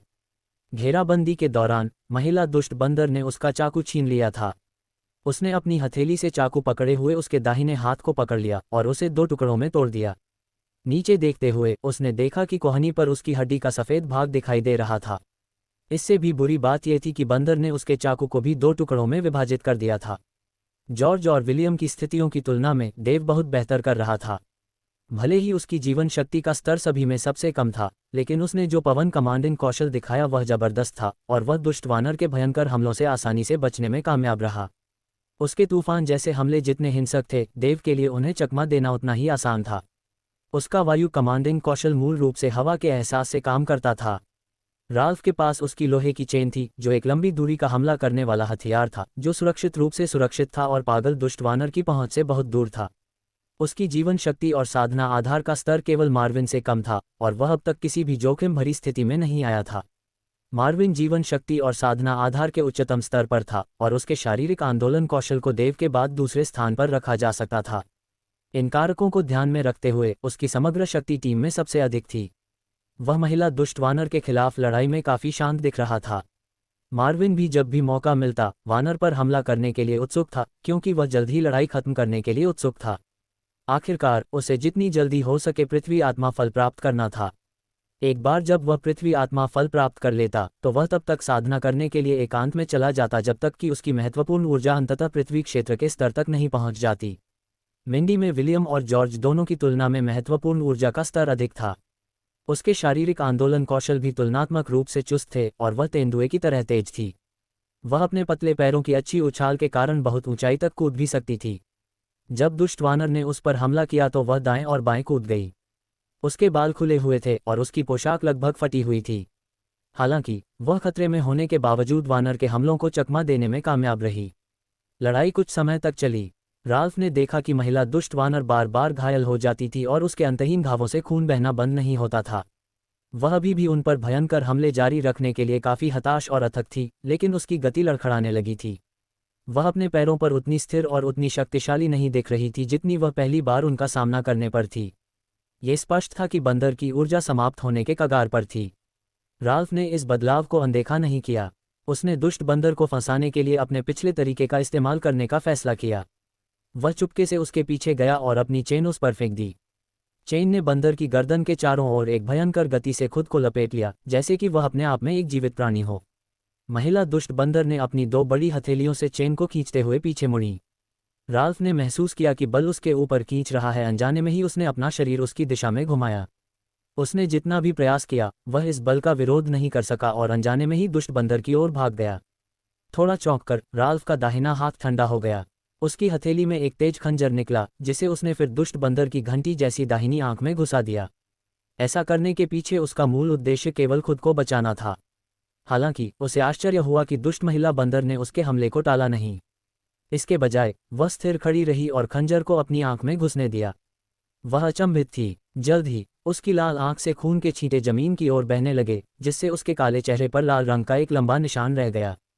खंजर अभी भी उसकी आंख में घुसा हुआ था और राल्फ हमला सफल होते देख खुश था। हालांकि उसे घायल बंदर से बचने का मौका नहीं मिला, जब अगले ही पल खुरदुरे काले बालों से ढकी एक जोड़ी भुजाओं ने उसे कसकर जकड़ लिया। दुष्ट महिला बंदर की बदबूदार सांस उसके चेहरे पर बह रही थी। Crack crack crack. राल्फ ने अपनी हड्डियों के टूटने की निर्णायक आवाज़ सुनने से पहले तेज पीड़ादायक दर्द महसूस किया। महिला दुष्ट बंदर की मजबूत पकड़ उसे मौत के घाट उतार रही थी। ये संपत्ति सर्वाधिकार कॉपीराइट नोवेल रिम ऑग है। वह डरकर चिल्लाया, उसे मार डालो, उसे मार डालो, आओ और उसे मार डालो। उसने अपनी पूरी ताकत से संघर्ष किया, लेकिन राक्षसी भुजाओं की जोड़ी जड़ों की तरह थी जो उसकी त्वचा से चिपक गई थी, थोड़ा भी हिलने से इनकार कर रही थी। और भुजाओं की जोड़ी लगातार जकड़ी जा रही थी। राल्फ को सांस लेने में कठिनाई हो रही थी, जैसे कि वह एक टपका हुआ गुब्बारा था जिसमें अचानक हवा खत्म हो रही थी। वह अपने ऊपर बाहों के भारी दबाव के कारण केवल सांस छोड़ सकता था और कोई ऑक्सीजन अंदर नहीं ले पा रहा था। अचानक उसने महसूस किया कि महिला दुष्ट बंदर ने अपनी हरकत बंद कर दी, भले ही उसकी पकड़ ढीली न हुई हो। देव ने कीमती मौका बर्बाद नहीं किया और उसने तेजी से अपनी तलवार महिला दुष्ट बंदर की बाईं आंख में घुसा दी।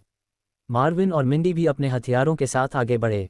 उनमें से एक बंदर के बाईं ओर भाग रहा था और दूसरा दाईं ओर से। दोनों ने एक साथ अपनी तलवारें बंदर की पसलियों में घोंप दीं।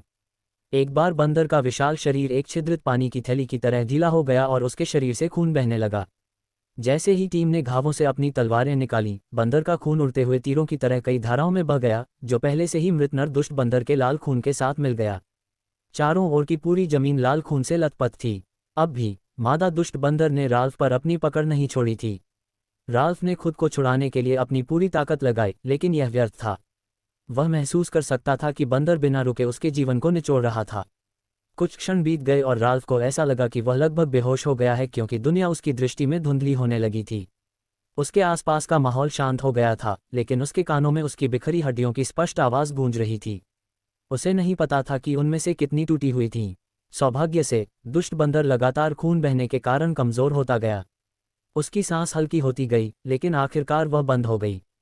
दुष्ट बंदर धीरे धीरे जमीन पर घुटनों के बल बैठा और फिर मुंह के बल गिर गया, और आखिरकार उसने अपनी आखिरी सांस ली। राहत महसूस करते हुए राल्फ ने किसी तरह अपने शरीर में दर्द को भूलने की कोशिश की और दुष्ट बंदर के बंधन से दूर तेजी से जमीन पर लुढ़क गया। शिकार करने वाली टीम एक लंबी खामोशी में डूब गई। उन्होंने जमीन पर खून खराबा और दो दुष्ट बंदरों की लाशों को बेचैनी से अपने विचारों में भरते हुए देखा। भयानक लड़ाई अभी भी उनकी आंखों के सामने स्पष्ट रूप से घूम रही थी। अब जबकि उन्होंने दुष्ट बंदरों को मार दिया था, वे एक शब्द भी नहीं बोल सकते थे। हमने आखिरकार दो बंदरों को मार डाला, एक कर्कश और हर्षित लेकिन थोड़ी कर्कश आवाज ने चुप्पी को तोड़ा। यह मिंडी ही थी जिसने सबसे पहले अपनी जुबान पाई। उसने विलियम और जॉर्ज को बैठने में मदद की। राल्फ को भी खड़े होने में संघर्ष करना पड़ा। 6 में से 3 शिकारी गंभीर रूप से घायल हो गए थे, लेकिन दुष्ट वानरों की शिकार टीम ने आखिरकार 2 दुष्ट वानरों को खत्म कर दिया था। निस्संदेह डेव, मार्विन और राल्फ वानरों के साथ इस हिंसक मुठभेड़ में केंद्र मंच पर थे। अन्य 3 ने आखिरकार उन्हें मारने में मदद की। अध्याय 48 एक अप्रत्याशित घातक हत्या। जैसे ही दुखद क्रूर लड़ाई का डर गायब होने लगा, 6 साथियों की आंखों में उत्सुकता की चमक चमक उठी। स्वाभाविक रूप से वे पृथ्वी आत्मा फल प्राप्त करने के लिए उत्साहित थे। 2 दुष्ट वानरों को खत्म करने का मतलब था कि कीमती पृथ्वी आत्मा फल प्राप्त करना आसान होगा। पृथ्वी आत्मा फल यहाँ से लगभग 1 मील दूर छिपा हुआ होना चाहिए। अगर प्रबंधक हमसे पहले वहां पहुंच जाता है तो हमारे सारे प्रयास बेकार हो जाएंगे। इसलिए हमें इस पर काम करना चाहिए और कुछ चुनना चाहिए। देव को याद आया, अन्य 5 घायल और थके हुए लोगों को देखते हुए। मिंडी विलियम और जॉर्ज की चोटों पर दवा लगा रही थी। राल्फ ने एक सियान रंग की बोतल निकाली, उसे पलट दिया, जिससे एक गोली बाहर गिर गई, और उसे अपने मुंह में डाल लिया, इससे पहले कि वह जमीन पर बैठ जाए और अपने पैरों को क्रॉस करके बैठ जाए। अपनी आंखें बंद करके उसने अपनी महत्वपूर्ण ऊर्जा का उपयोग गोली के अवशोषण को तेज करने के लिए किया। उसके बाद उसने कुशलता से अपनी टूटी हुई हड्डी को फिर से जोड़ा, जिसे महिला दुष्ट बंदर ने तोड़ दिया था। यह महसूस करते हुए कि उसके साथी गंभीर रूप से घायल हो गए थे, देव ने अपना सिर हिलाया। उसने पूछा, क्या आपको मेरी मदद चाहिए? नहीं, फिर भी धन्यवाद, मिंडी ने उसके दयालु प्रस्ताव पर कृतज्ञता की एक छोटी सी मुस्कान के साथ कहा। चूंकि वह, विलियम और जॉर्ज एक दूसरे को लंबे समय से जानते थे और बीस्ट माउंटेन ट्रायल का हिस्सा बनना चाहते थे, इसलिए उन्होंने शिकार करने वाली टीम बनाई थी।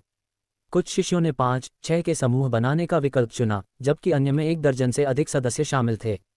लेकिन मिंडी की टीम केवल 3 सदस्यों की थी। उनकी टीम को 12 सदस्यों वाली टीम से भी अधिक शक्तिशाली बनाने वाली बात यह थी कि उनकी महत्वपूर्ण ऊर्जा का आधार स्तर शक्तिशाली था। मूल रूप से ये तीनों ही थे जिन्होंने ईविल एप हंटिंग टीम की शुरुआत की थी। इसके बारे में सुनने के बाद राल्फ, मार्विन और देव उनके साथ शामिल हो गए। विलियम और जॉर्ज ने देव की ओर देखा, उनकी आंखों में कृतज्ञता चुपचाप उन्हें धन्यवाद दे रही थी। एक सलामी के रूप में देव ने बदले में सिर हिलाया। देव का मानना था कि ये तीनों उसके साथ जिस तरह से पेश आए उसमें वास्तव में ईमानदार थे। जब बाकी सभी लोग घावों की देखभाल में व्यस्त थे, मार्विन ने अपना जेड पंखा उठाया। वह आराम से टहलता रहा, जैसे कि कोई जल्दी नहीं थी। ओह हाँ, ये सही है। दुष्ट वानरों के पास जानवरों के कोर होने चाहिए। देव, चूंकि तुमने वानरों को मारने में सबसे बड़ा योगदान दिया है, इसलिए तुम्हारे लिए कोर लेना उचित है, मार्विन ने अचानक सुझाव दिया। समूह के बाकी सदस्यों ने उसके साथ सहमति में सिर हिलाया। इस पर विचार करते हुए देव ने निर्धारित किया, हालांकि एक शैतानी जानवर से प्राप्त जानवर कोर दूसरे दर्जे का है और पृथ्वी आत्मा फल की तुलना में कोई बड़ी बात नहीं है, वे एक छोटे से भाग्य के लायक हैं। जब उसने इस पर विचार किया और निर्धारित किया कि वह अपने खेती के संसाधनों के लिए थोड़ा और धन जोड़ सकता है, तो देव ने मार्विन की पेशकश स्वीकार कर ली। सामग्री सर्वाधिकार कॉपीराइट नोवेल ड्रम ऑग द्वारा है, इसलिए वह दुष्ट वानरों की लाशों के पास गया, अपनी तलवार निकाली और बंदर के खूनी सिर पर वार किया। जहां उसकी तलवार जानवर में कटी, वहां प्रकाश की एक चमकदार चमक चमकी और उसके सिर से एक क्रिस्टल जानवर कोर बाहर निकला। जैसे ही देव कोर को वापस लेने के लिए झुका, कई तेज कान फाड़ने वाली चीखें शांत हवा में भर गईं और मिंडी जोर से चिल्लाई, क्या कर रहे हो मार्विन? चौंककर देव ने अपना सिर घुमाया ताकि पता चल सके कि क्या हो रहा है। उसने जो नज़ारा देखा उससे वह दंग रह गया। उसके सामने का दृश्य भयावह था, क्योंकि मार्विन जॉर्ज के बेजान शरीर के ऊपर खड़ा था और मार्विन लापरवाही से चांदी का त्रिशूल वापस ले रहा था जिसे उसने जॉर्ज में गहराई से घुसा दिया था। मार्विन ने जैसे ही अपना चांदी का त्रिशूल उठाया, वह मिंडी पर झपटा और उसे जानलेवा वार से बुरी तरह घायल कर दिया। मैदान पर मौजूद 2 अन्य लोगों की दिशा में देखते हुए देव सबसे पहले राल्फ को देखा। हालांकि वह अभी भी क्रॉस लेग बैठा था, उसका शरीर आगे की ओर झुका हुआ था और उसका सिर जमीन को छू रहा था। उसकी पीठ पर एक भयानक घाव से खून बह रहा था। जमीन पर मुंह के बल लेटा हुआ, जहां मिंडी अपने घावों को सहला रही थी, उसने विलियम को देखा। उसका सिर खून और मस्तिष्क के टुकड़ों से सना हुआ था। पलक झपकते ही तीनों घायल लोगों की हत्या कर दी गई। ये स्पष्ट था कि मार्विन ही हमलावर था। देव, मेरी मदद करो, वह खुद ही सारा पृथ्वी आत्मा फल छीनना चाहता है, मिंडी ने चिल्लाते हुए कहा और वह हौंफने लगी और मार्विन के हमले से बचने की कोशिश करने लगी। मार्विन की पूरी ताकत के नीचे मिंडी ने तुरंत खुद को हीन महसूस किया। कपड़े अस्त व्यस्त, सिर पर बाल चिपके हुए और हाँफते हुए मिंडी ने खुद को बचाने के लिए बेताब होकर जारी रखा। जैसे ही वह मिंडी की ओर बढ़ा, मार्विन ने देखा कि पसीने के कारण फटे कपड़े उसके शरीर से चिपके हुए थे और जब वह गहरी सांस ले रही थी, अपने फेफड़ों को हवा से भरने के लिए बेताब थी, तो उसने देखा कि उसका सुडौल शरीर कैसे उभरकर सामने आया। गंदगी और पसीने के बावजूद मिंडी बहुत आकर्षक थी। मार्विन ने अनजाने में अपने होंठ चाटे और लार निगलते हुए निगल लिया। फिर वह कामुकता से मुस्कुराया और कर्कश स्वर में उसने कहा, अगर मुझे तुमसे दोबारा मिलने का मौका मिले तो मैं तुमसे अपने बिस्तर पर मिलना पसंद करूंगा। कितनी शर्म की बात है। अपनी आंख के कोने से उसने देव को अपनी ओर दौड़ते हुए देखा और मार्विन ने भीतर से सारी महत्वपूर्ण ऊर्जा खींच ली, एक शक्तिशाली ऊर्जा बल खींचा। उसकी महत्वपूर्ण ऊर्जा की फीकी आभा नंगी आंखों से दिखाई दे रही थी और देव देख सकता था कि यह मार्विन द्वारा पकड़े गए चांदी के त्रिशूल के चारों ओर लिपटी हुई थी। अचानक चांदी का त्रिशूल चांदी के ड्रैगन में बदल गया और अपने दांत और पंजे दिखाते हुए उसने मिंडी पर हमला किया। चांदी के ड्रैगन के मिंडी पर गिरने से ठीक पहले महत्वपूर्ण ऊर्जा इतनी ताकत से मिंडी की ओर उड़ी कि उसके कपड़े फट गए और बाल बिखर गए, जिससे वह कामुक लग रही थी। मार्विन ने अपनी पूरी ताकत से वार किया। मिंडी ने महसूस किया कि चांदी के त्रिशूल की ताकत उस पर पड़ रही है। उसे पता था कि अकेले अपनी ताकत से उसके शक्तिशाली हमले को रोकना असंभव होगा। उसने गहरी सांस ली और अपने दिल में स्थिति पर विचार किया। शायद दुष्ट वानरों को मारने के लिए एक टीम बनाने का ये गलत समय था। लालची मार्विन ने हम में से बाकी लोगों से इनाम छीनने का फैसला किया है। क्या बेवकूफ़ है, मिंडी ने मार्विन को गुस्से से घूरते हुए सोचा। जब वह गुस्से में थी, उसने अपना हाथ हिलाया और 7 चमकीले रंगों वाला एक ब्रोकेड रुमाल दिखाई दिया और उसने उसे अपनी महत्वपूर्ण ऊर्जा से भर दिया। फिर उसे धीरे से हिलाया। ब्रोकेड रुमाल से सफ़ेद रोशनी की एक चमकदार चमक निकली और तुरंत मिंडी को ढक लिया। इसके बाद इसने खुद को लाल, नारंगी, पीले, हरे, नीले, इंडिगो और रंगीन बैंगनी रोशनी से बने लचीले आवरण में बदल दिया। यह अनगिनत छोटे इंद्रधनुषों की तरह चक्कर लगाता था, सभी आपस में जुड़े हुए थे, जिससे यह एक सुंदर मंत्रमुग्ध करने वाला आकर्षण दे रहा था। साथ ही मार्विन के चांदी के त्रिशूल ने मिंडी को ढंकने वाले रंगीन आवरण पर प्रहार किया, लेकिन यह अप्रभावी था और उछलकर ऐसे गिरा जैसे कि यह किसी रबर की दीवार से टकराया हो। साथ रोशनी की ढाल अंदर की ओर मुड़ी और पीछे की ओर उछली, जिससे मार्विन कुछ कदम पीछे हट गया। वह एक गुप्त हथियार का उपयोग कर रही थी। मार्विन ने अपनी सांस के नीचे उबलकर कहा। जाहिर है, यह मार्विन के दिमाग में नहीं आया था कि मिंडी के पास हमलों से बचाव करने में सक्षम इतना शक्तिशाली गुप्त हथियार होगा, और उसे विश्वास था कि मिंडी को एक बार अपनी पूरी ताकत से मारने के बाद वह मर जाएगी।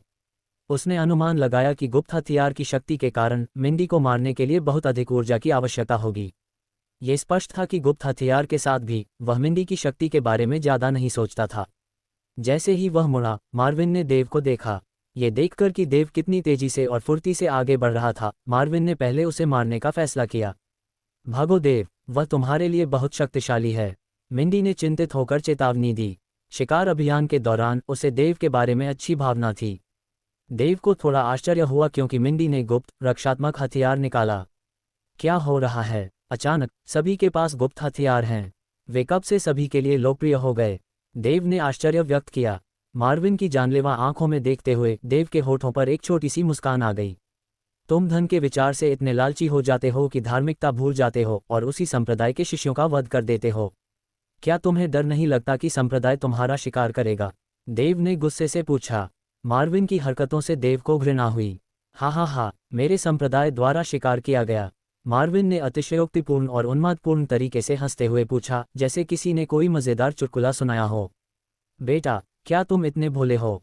क्या तुम सच में मानते हो कि संप्रदाय का कोई भी व्यक्ति बीस्ट माउंटेन परीक्षणों के दौरान हुई मौतों की जांच करने की जहमत उठाएगा? जहां भीड़ जमा होती है वहां मौतें होती हैं। वास्तव में संप्रदाय ने बहुत समय पहले ही इसे परीक्षणों का हिस्सा मान लिया था। मार्विन ने मजाक करते हुए कहा। उसने जो कहा वह सच था। हर साल होने वाले परीक्षणों में भाग लेने वाले लगभग आधे शिष्य मृत्यु को प्राप्त हो जाते थे। अपने साथियों के हाथों में दूसरों को मारकर उनकी जीत छीन लेना एक आम बात थी, जबकि संप्रदाय हथियारों का पीछा कभी नहीं करता था। ऐसा लगता था कि संप्रदायों ने इसे ऐसे ही स्वीकार कर लिया था। अरे, ये प्रभावशाली है कि तुम पहले कितनी कुशलता से बच निकले थे, लेकिन मुझे नहीं लगता कि तुम इस बार बच पाओगे। मार्विन बोलते समय वह एक ऐसी स्थिति में फिसल गया जिसने घाटी के प्रवेश द्वार को अवरुद्ध कर दिया। देव जानता था कि उसकी चलने की क्षमता खराब नहीं थी, लेकिन मार्विन की तुलना में उसकी महत्वपूर्ण ऊर्जा का आधार स्तर बहुत कम था। अध्याय 49 कोई बच नहीं सकता। देव जानता था कि भले ही मार्विन के पास मजबूत महत्वपूर्ण ऊर्जा न हो, लेकिन वह आसानी से बाद वाले की रक्षा को नहीं तोड़ सकता था। इसके अलावा मार्विन के पास एक निम्न श्रेणी का परी हथियार था, इसलिए अगर वे कभी लड़ते हैं तो देव के पास जीतने का कोई मौका नहीं होगा। भाग जाओ। लेकिन मैं क्यों भागूं? मुझे उन दुष्ट वानरों से लड़ने में मुश्किल हुई, इसलिए मैं भागने के लिए इतना मूर्ख नहीं बनूंगा। क्या तुम जानते हो कि मैं यहाँ क्यों हूँ? देव ने धूर्त मुस्कान के साथ पूछा। अचानक मार्विन को लगा जैसे उसके मस्तिष्क में कुछ चुभ गया हो, जैसे कोई अदृश्य सुई उसके मस्तिष्क में चुभ रही हो और दर्द असहनीय हो। अचानक हुए दर्द से विचलित होते हुए देव ने व्यंग्यात्मक ढंग से कहा, तुम मुझे रोकने के लिए पर्याप्त मजबूत नहीं हो। इसके साथ ही देव घाटी की ओर बढ़ गया। मार्विन एक ही समय में चौंक गया और क्रोधित भी। उसने चिल्लाया, यदि तुमने घाटी में प्रवेश करने की हिम्मत की तो तुम मर जाओगे। जब मार्विन दर्द से उबरा तो देव उससे कई 100 फीट दूर जा चुका था और अविश्वसनीय गति से घाटी की ओर बढ़ रहा था। मार्विन क्रोधित था और देव के पीछे जाने के लिए पूरी ताकत से निकल पड़ा। देव को स्पष्ट था कि वह अभी मार्विन का मुकाबला नहीं कर सकता था, इसलिए उसके साथ किसी भी अनावश्यक लड़ाई से बचना सबसे अच्छा होगा। इसके अलावा बीस्ट माउंटेन पर आने का उसका एकमात्र उद्देश्य पृथ्वी आत्मा फल प्राप्त करना था। यही कारण था कि उसने घाटी की ओर भागने से पहले मार्विन के दिमाग को परेशान करने के लिए आध्यात्मिक भावना उड़ान सुई निकाली थी। जैसे जैसे वह घाटी में गहराई तक गया, देव ने पाया कि सड़क संकरी होती जा रही थी। हर जगह विचित्र आकार की झाड़ियां, दलदल और दांतेदार चट्टानें थीं। चारों ओर धुंध के कारण दृश्य भी स्पष्ट नहीं था। धुंध के कारण घाटी के किनारे लगे अनगिनत ऊंचे पुराने पेड़ ऐसे लग रहे थे जैसे कि विशालकाय पेड़ उस पर नजर रख रहे हों। देव तेजी से आगे बढ़ा जैसे कोई विशालकाय पक्षी उड़ रहा हो। भाड़ में जाओ, वह इतनी तेजी से कैसे चल सकता है? पवन नियंत्रण कौशल का उपयोग करने के बावजूद देव को यह देखकर आश्चर्य हुआ कि मार्विन तेजी से उसके पीछे आ रहा है। देव को एहसास हुआ कि हवा को नियंत्रित करने की कला में एक कमजोरी है। हालांकि यह उसे फुर्तीला बना सकता था, लेकिन लंबी दूरी की दौड़ में इसकी गति में कोई फायदा नहीं था। आखिरकार इतनी लंबी दूरी की दौड़ के लिए बहुत सारी महत्वपूर्ण ऊर्जा की आवश्यकता होती है। अगर किसी व्यक्ति में पर्याप्त महत्वपूर्ण ऊर्जा नहीं है तो भले ही वह फुर्तीला हो, उसकी महत्वपूर्ण ऊर्जा सूख जाएगी और उसकी गति धीरे धीरे कम हो जाएगी। ऐसा लग रहा था कि मार्विन को भी ये पता चल गया था। उसने मुस्कुराते हुए कहा, चलो देखते हैं कि तुम कितनी दूर तक भाग सकते हो। फिर उसने अपनी महत्वपूर्ण ऊर्जा को सक्रिय किया और देव का पीछा करने वाली एक धुंधली छाया में बदल गया। कुछ ही समय में उनके बीच की दूरी केवल कई सौ मीटर रह गई थी। अपनी वर्तमान गति से देव को लगा कि उसकी महत्वपूर्ण ऊर्जा लगभग अपनी सीमा पर है। आखिरकार वह लंबे समय तक टिक नहीं पाएगा। इसके विपरीत मार्विन अभी भी ऊर्जावान दिख रहा था। वह देव का ध्यान भटकाने के लिए उस पर व्यंग्य करता रहा और लगभग देव को पकड़ने ही वाला था। सिर के ऊपर उगी झाड़ियों के घने जंगल को पार करने के बाद देव ने एक विशाल दलदली झील देखी जिसमें गंदे बुलबुले थे और धुंध निकल रही थी। दलदली झील के बीच में समतल जगह का एक छोटा सा टुकड़ा था जिस पर कई हरे पौधे उगे हुए थे। हरे पौधों पर 20 से ज्यादा मुलायम चमकते सफ़ेद गोल फल थे। वे संवेदनशील लग रहे थे। हालांकि देव ने उन्हें पहले कभी नहीं देखा था, लेकिन वह जानता था कि ये पृथ्वी आत्मा के फल होने चाहिए। उसका दिल उत्साह से बेतहाशा उछल पड़ा। दलदली झील के ऊपर तैरते हुए देव पृथ्वी आत्मा के फलों के पेड़ों के पास रुक गया। पृथ्वी आत्मा के फल। मार्विन ने देव को पकड़ लिया था और पृथ्वी आत्मा के फल भी पा लिए थे। वह इतना उत्साहित था कि वह चिल्ला उठा, बेशक देव दूसरों को अपना मौका नहीं देगा। उसने जल्दी से काम किया और अपने दोनों हाथों और पैरों का इस्तेमाल करके फल देने वाली शाखाओं को तोड़ दिया और उन्हें बिना देखे ही स्पेस रिंग में डाल दिया। तुम्हारी हिम्मत कैसे हुई? मार्विन गुस्से से चिल्लाया। उसने अपने पैरों को पटक दिया और दलदली झील के बीच में जमीन की ओर दौड़ा, जैसे कि एक तीर किसी डोरी से छूटा हो। बिना कुछ कहे मार्विन ने अपना चांदी का त्रिशूल देव पर फेंका। चांदी के ड्रैगन की तरह त्रिशूल फुफकारता हुआ पीछे से देव की ओर बढ़ा। जब वह पृथ्वी आत्मा के फल उठा रहा था, देव अपनी आध्यात्मिक समझ को बुलाया ताकि वह मार्विन की हर हरकत को जान सके। भाड़ में जाओ, तुम इसे इतना मुश्किल क्यों बना रहे हो? देव ने ऊंची आवाज में गाली दी। फिर वह शक्तिशाली महत्वपूर्ण ऊर्जा में लिपटे चांदी के त्रिशूल को चकमा देने के लिए तेजी से आगे बढ़ा। लेकिन उसने पृथ्वी की आत्मा के फलों को चुनना बंद नहीं किया। एक जोरदार धमाके के साथ चांदी का त्रिशूल जमीन पर गिरा। इस प्रभाव से जमीन में एक बड़ा छेद हो गया। चांदी का त्रिशूल जमीन में इतना अंदर चला गया था कि अब उसे देखा नहीं जा सकता था। वाह, ये बहुत करीब था, देव ने आश्चर्य से कहा। कुछ ही मिनटों के बाद देव ने सभी पृथ्वी की आत्मा के फलों को अपने स्पेस रिंग में डाल दिया था। तभी मार्विन उसके पीछे आ गया। मार्विन क्रोधित और चिंतित हो गया जब उसने देखा कि देव ने सभी पृथ्वी की आत्मा के फल एकत्र कर लिए हैं। उसकी महत्वपूर्ण ऊर्जा उसके शरीर से बह निकली और एक बाज की तरह देव की ओर दौड़ी। यही तो मैं इंतजार कर रहा था। मार्विन से आने वाली हिंसक महत्वपूर्ण ऊर्जा को महसूस करने के बावजूद देव परमानंद महसूस कर रहा था। चूंकि उसे सभी पृथ्वी आत्मा फल मिल चुके थे, इसलिए वह असामान्य रूप से अच्छे मूड में था। अब मेरी बारी है, देव ने चिल्लाया। उसने अपनी आध्यात्मिक भावना को नियंत्रित किया और फिर आध्यात्मिक भावना और आनसुई को बुलाया। मार्विन हमला करने के बीच में था जब उसका मस्तिष्क अचानक दर्द से धड़क उठा। हालांकि उसका महत्वपूर्ण ऊर्जा स्तर देव से अधिक था, लेकिन उसकी आध्यात्मिक भावना क्षमता अभी भी प्राथमिक चरण में थी। देव की आध्यात्मिक भावना का स्तर महत्वपूर्ण ऊर्जा पृथ्वी क्षेत्र में उच्च स्तरीय साधक की तुलना में अधिक था। अब जब उसकी आध्यात्मिक भावना मार्विन के आत्मा सागर में घुस गई थी, तो वह जो चाहे कर सकता था। मार्विन का दिमाग उसका छोटा सा खेल का मैदान बन गया। चूंकि आध्यात्मिक भावना अदृश्य थी, इसलिए देव को फायदा हुआ। मार्विन इसे देखने में असमर्थ था, इसलिए उसके पास इसे चकमा देने का कोई तरीका नहीं था। जब उसके आत्मा सागर पर हमला हुआ तो मार्विन को अपने सिर में तेज दर्द महसूस हुआ। मार्विन को लगा जैसे वह नशे में है। उसके आसपास की हर चीज धुंधली होने लगी और वह स्थिर नहीं रह सका। वह लगभग अपनी चेतना खो रहा था। दूसरी ओर देव केवल वहां से भाग जाना चाहता था।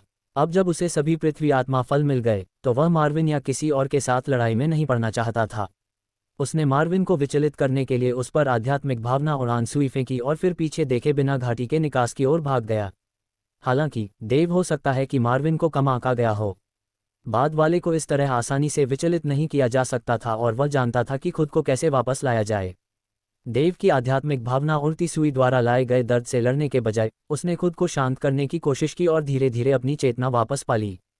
देव, मैं कसम खाता हूं कि मैं तुम्हें खोजूंगा और खुद तुम्हें मार डालूंगा, मार्विन चिल्लाया। उसकी आवाज घाटी में गूंज उठी।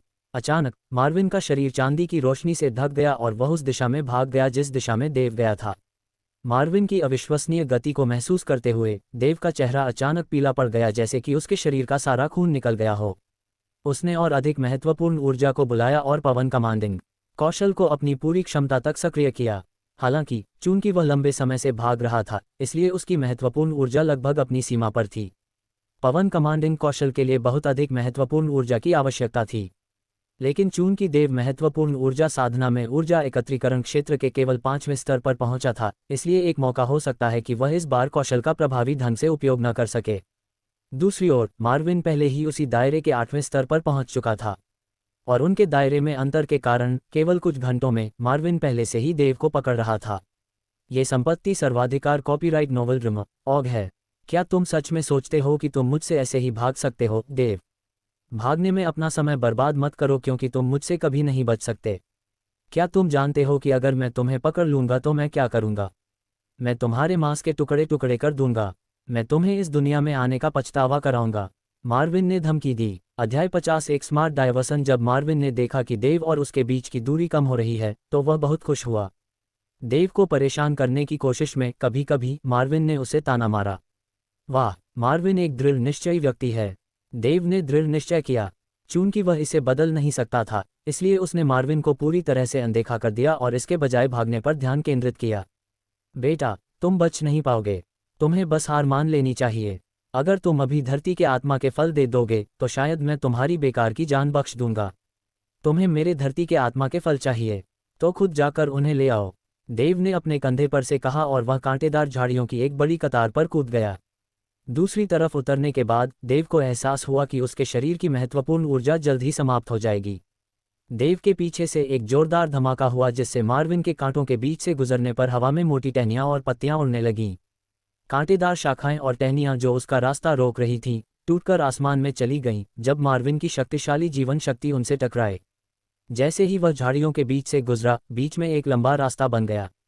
Crash, crush, smash. मार्विन को रोकने वाले पत्थरों के चारों ओर जाने के बजाय वह उनसे टकरा गया। बड़े पत्थर तुरंत बिखर गए और धूल भरा मलबा ही बचा। अरे, तुम्हें इतना हताश होने की जरूरत नहीं है ना? यह कोई बड़ी बात नहीं है, बस कुछ फल, देव ने अपने कंधे के ऊपर से आवाज लगाई, क्योंकि वह अपने और अपने डरावने पीछा करने वाले के बीच और दूरी बनाने की कोशिश कर रहा था। कुछ कदम और आगे बढ़ने पर देव ने देखा कि उसके आगे एक दलदल दिखाई दे रहा है। उसने जल्दी से अपनी आध्यात्मिक समझ से इसे स्कैन किया और फिर बहुत खुश होकर देव मुस्कुराया। उसके पास एक शानदार विचार था। गति बढ़ाते हुए देव दूर स्थित दलदल की ओर दौड़ा। बच्चा, हम देखेंगे कि तुम कितना आगे जा सकते हो, मार्विन ने अपने दांत पीसते हुए और गति बढ़ाने के लिए और अधिक ऊर्जा खींचते हुए कहा। एक पल में देव दलदल में था। शश, धातु के चमड़े को खरोंचने की आवाज गूंजी जब देव ने अपनी तलवार निकाली। एक तेज आवाज हुई जब देव ने तैरते हुए बहते हुए लकड़ी पर वार किया तो उसकी महत्वपूर्ण ऊर्जा से भरी तलवार हवा में कट गई। उसने लकड़ी पर सिर्फ एक वार किया, फिर वह मुड़ा और पीछे देखे बिना जंगल की ओर भाग गया। दिल की धड़कनें तेज हो गईं जैसे ही उसके खून के साथ उसकी नसों में एड्रेनालाइन दौड़ रहा था। देव पलक झपकते ही एक ऊंचे देवदार के पेड़ के पीछे छिप गया और जंगल में और आगे भाग गया। तुम्हें धीमा होना चाहिए, अपनी दौड़ का आनंद लेना चाहिए, गायब होने से ठीक पहले देव चिल्लाया। अपने पीछे दलदल में देव ने मार्विन के लिए एक आश्चर्य छोड़ा था।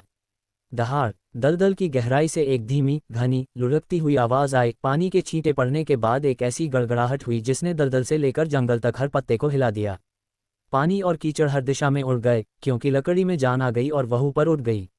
लकड़ी से कीचड़ की मोटी परतें टपक रही थीं। धीरे धीरे एक बहुत बड़ी छिपकली दिखाई दे रही थी। इसकी बड़ी और भयानक पूंछ स्टील के चाबुक की तरह सतह पर बह रही थी, जिससे पूरा दलदल हिल रहा था।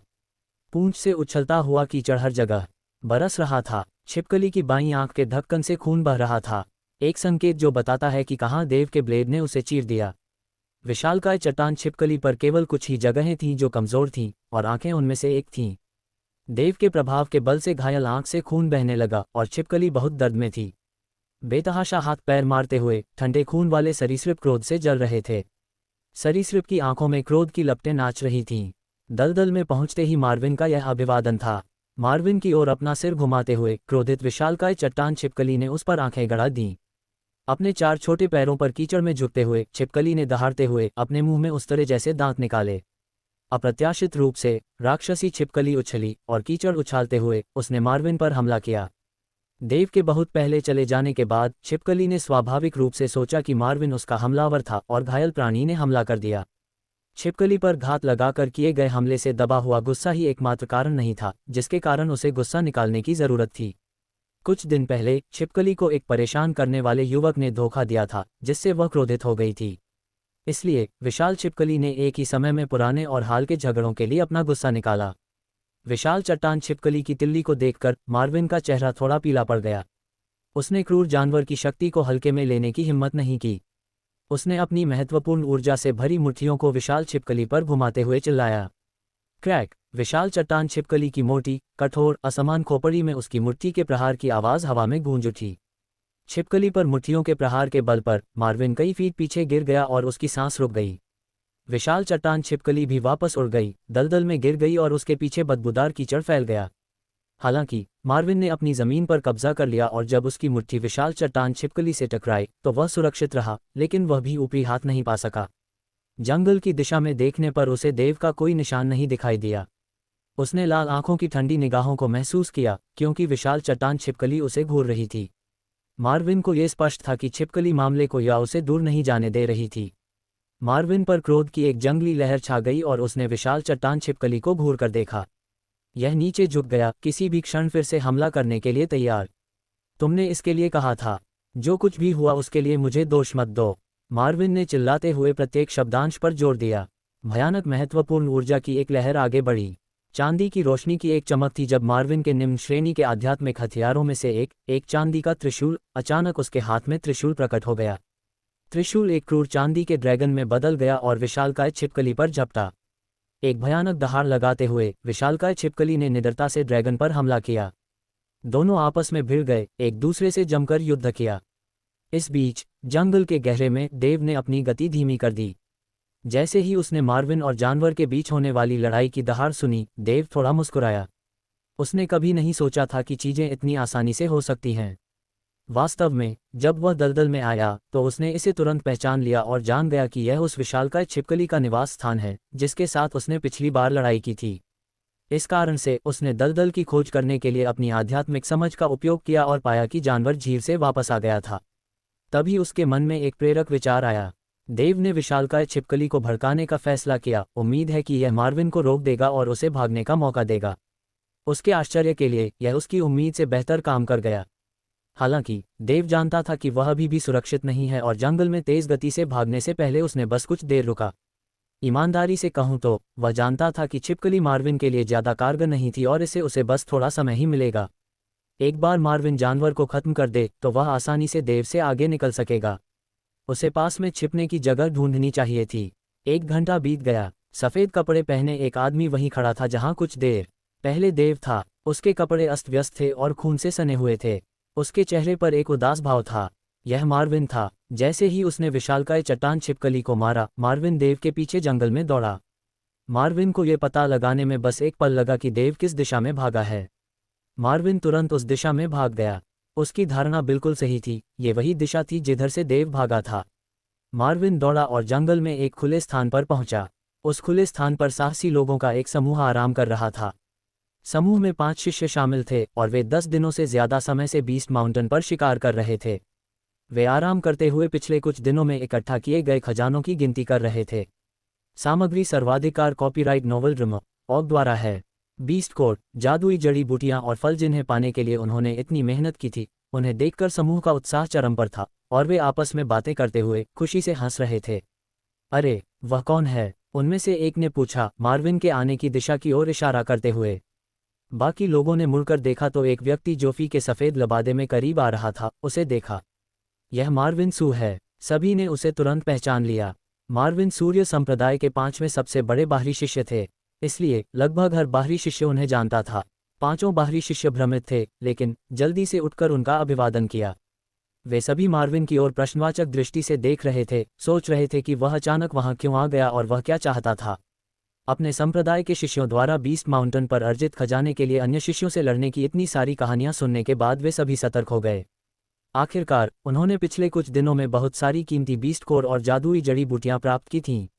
नमस्ते भाई सू, बीस्ट माउंटेन पर आपसे मिलकर कितना सुखद आश्चर्य हुआ, एक युवक ने मार्विन को सम्मानपूर्वक अभिवादन करते हुए अपने हाथों को ऊपर उठाते हुए कहा। वह शिष्यों की टीम का मुखिया लग रहा था। मार्विन चुप रहा और उदास होकर अपनी आंखें इधर उधर घुमाता रहा, कुछ ढूंढता रहा। उसने अपनी हथेली ऊपर की और कागज का एक पीला टुकड़ा दिखाया जिसे उसने युवक की ओर बढ़ाया। पहले तो वह आदमी चौंक गया, लेकिन जल्द ही उसे समझ में आ गया और उसने दोनों हाथों से कागज को पकड़ लिया। कागज पर एक लड़के का चित्र था जो लगभग 15 साल का लग रहा था और उसने सूर्य संप्रदाय के अनुयायी की तरह कपड़े पहने हुए थे। क्या आपने पिछले कुछ दिनों में इस आदमी को देखा है? मार्विन ने पूछा, उसकी आवाज़ गहरी और कर्कश थी।